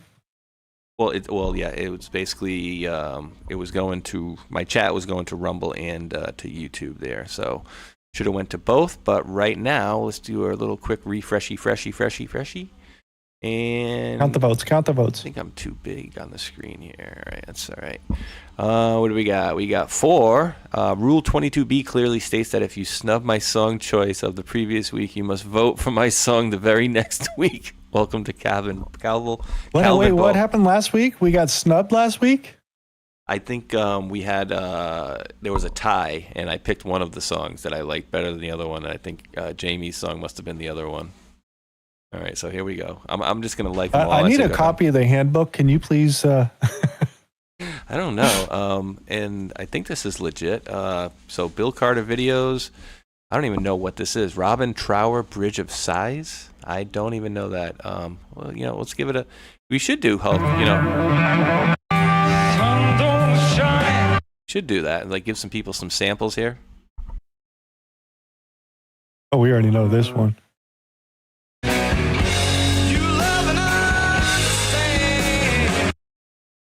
Great song there. We'll give that a heart there for fair use. As well. No. Uh-oh. Jamie with some funnies. What the heck? Is this AI?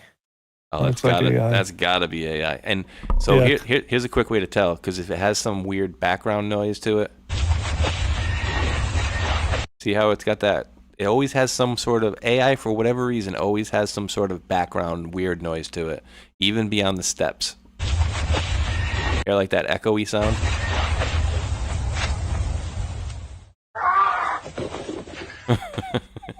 All right, this love that I'm feeling. Is this the love that I've been? Oh, was Whitesnake on that list? I don't think so.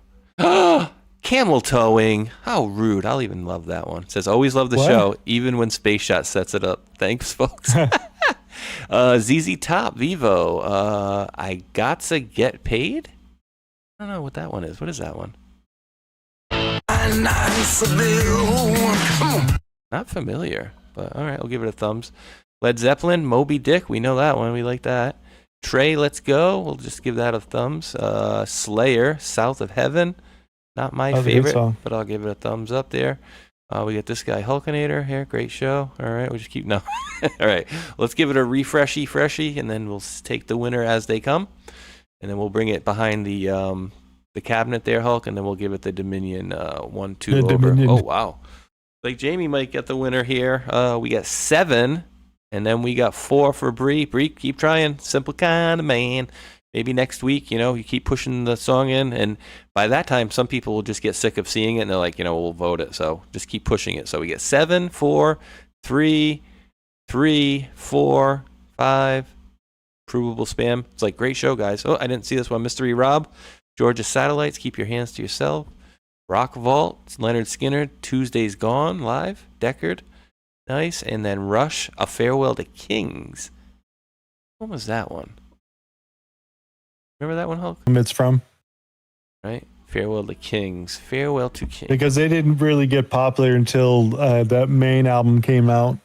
And then the first two or three got popular after that.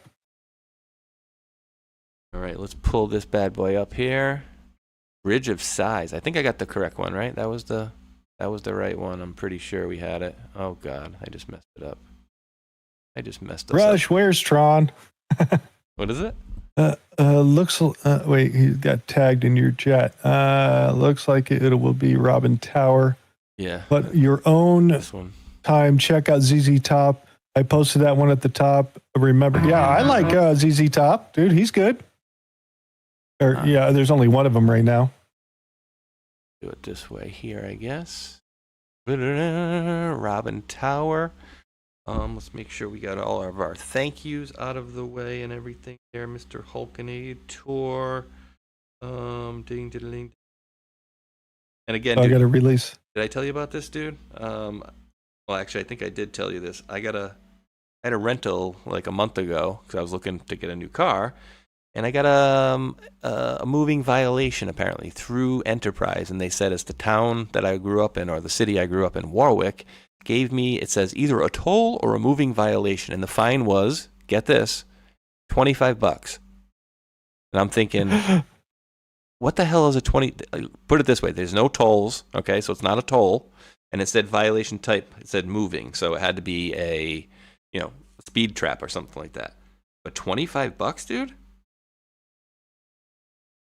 Not complaining that it's so cheap, but that's damn cheap, right? Yeah, I like Smart Retard's response to our rules 22B.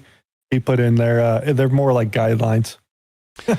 No, just like anything, they're more like guidelines. Let me make sure I don't have the site muted. Okay. So you're going to pay it, or are you going to argue with it and spend a whole day in court? Oh, no. There's no ifs, ands, or buts. It's already paid. And it's funny the way they send you the email. It's like, oh, if you had put a credit card on file, we'll just take the $25 out of that. Oh, really? Okay, so show me a rental place where you can go rent a car without putting a credit card on file. Duh. That is weird. But the funny thing is, it's only $25, and the ex-wife had gotten a couple of those before that we just paid that were $50. 30 and a 25 or whatever. But I've never seen a citation be only $25. So I'm pretty interested to find out what it is. But in any event, I should be all set on my side, Hulk. Let me just think there. Yep, my pillows.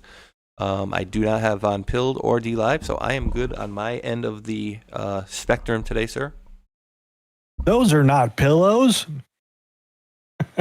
Hulk, Planes, trains, and automobiles. Anybody? Hulk, where are your hands? Between two pillows. Those aren't pillows. Ooh. That was a good one. Great movies from the 80s, guys. So like Spaceshot always says, we do appreciate each and every one of you wonderful world patriots for tuning in out there. And until that next one, tomorrow at 1 p.m. Eastern, do us a favor and click that thumbs up, like, and subscribe. Peace.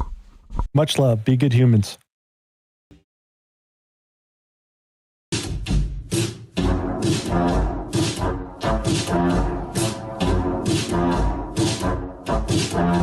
Hello, guys. Something special is happening in here. That's right. It's brackets and jackets. Bringing it back for brackets and jackets.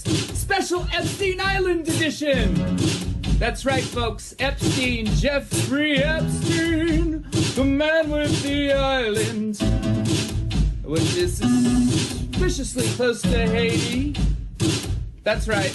You see, this man Jeffrey Epstein is funding lots of people. He's funding lots of people on the street to make sure his shit doesn't get out. That's right. They want the record sealed. And they're paying a lot of people. Epstein's paying a lot of people. Oh, boy. For one, he's got a whole Mossad media matrix in America. And I would bet you anything that Alex Jones is one of them.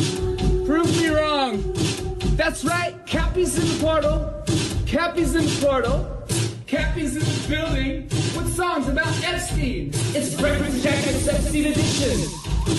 Guys, I had some epiphanies today. I had some real big epiphanies about some guys. A big network of guys and spies and lies and liars. All right, think about this for a minute, okay? The guy in Portland, the scientist that just got busted for producing CP, that guy is 1 degree of separation away from Epstein. Epstein, the investor that lives in West Palm Beach, Florida. I know a guy who lives in West Palm Beach, Florida as well. Investor as well. Also involved as well. And all is not well with these guys. The Florida boys, the Glow boys, the Scott Israels of the world. You see, Epstein is Hillary Clinton. And Epstein is Haiti. And Epstein is a big network of media assets. By the way, did you know that Steve Bannon was going to that guy for money? Also, Epstein is Epstein Oprah. Epstein is Chris Tucker. You remember him. Epstein is also Kevin Spacey. Epstein is also Prince Andrew. Epstein is also... Who else is Epstein? Who else is Epstein? Tell me. You guys know? Who else is Epstein? Is Epstein Big Pharma? Is Epstein Bryan Singer? Is Epstein Naomi Campbell? Yep, all of the above. All of the above. Who is Epstein? Epstein is the keystone of a whole motherfucking matrix. And once you pull it out, it all falls down. Dersh was there too. That's right, we're dropping red pills every day. And red pills in the best kind of way. This is brackets and jackets for the denizens of islands.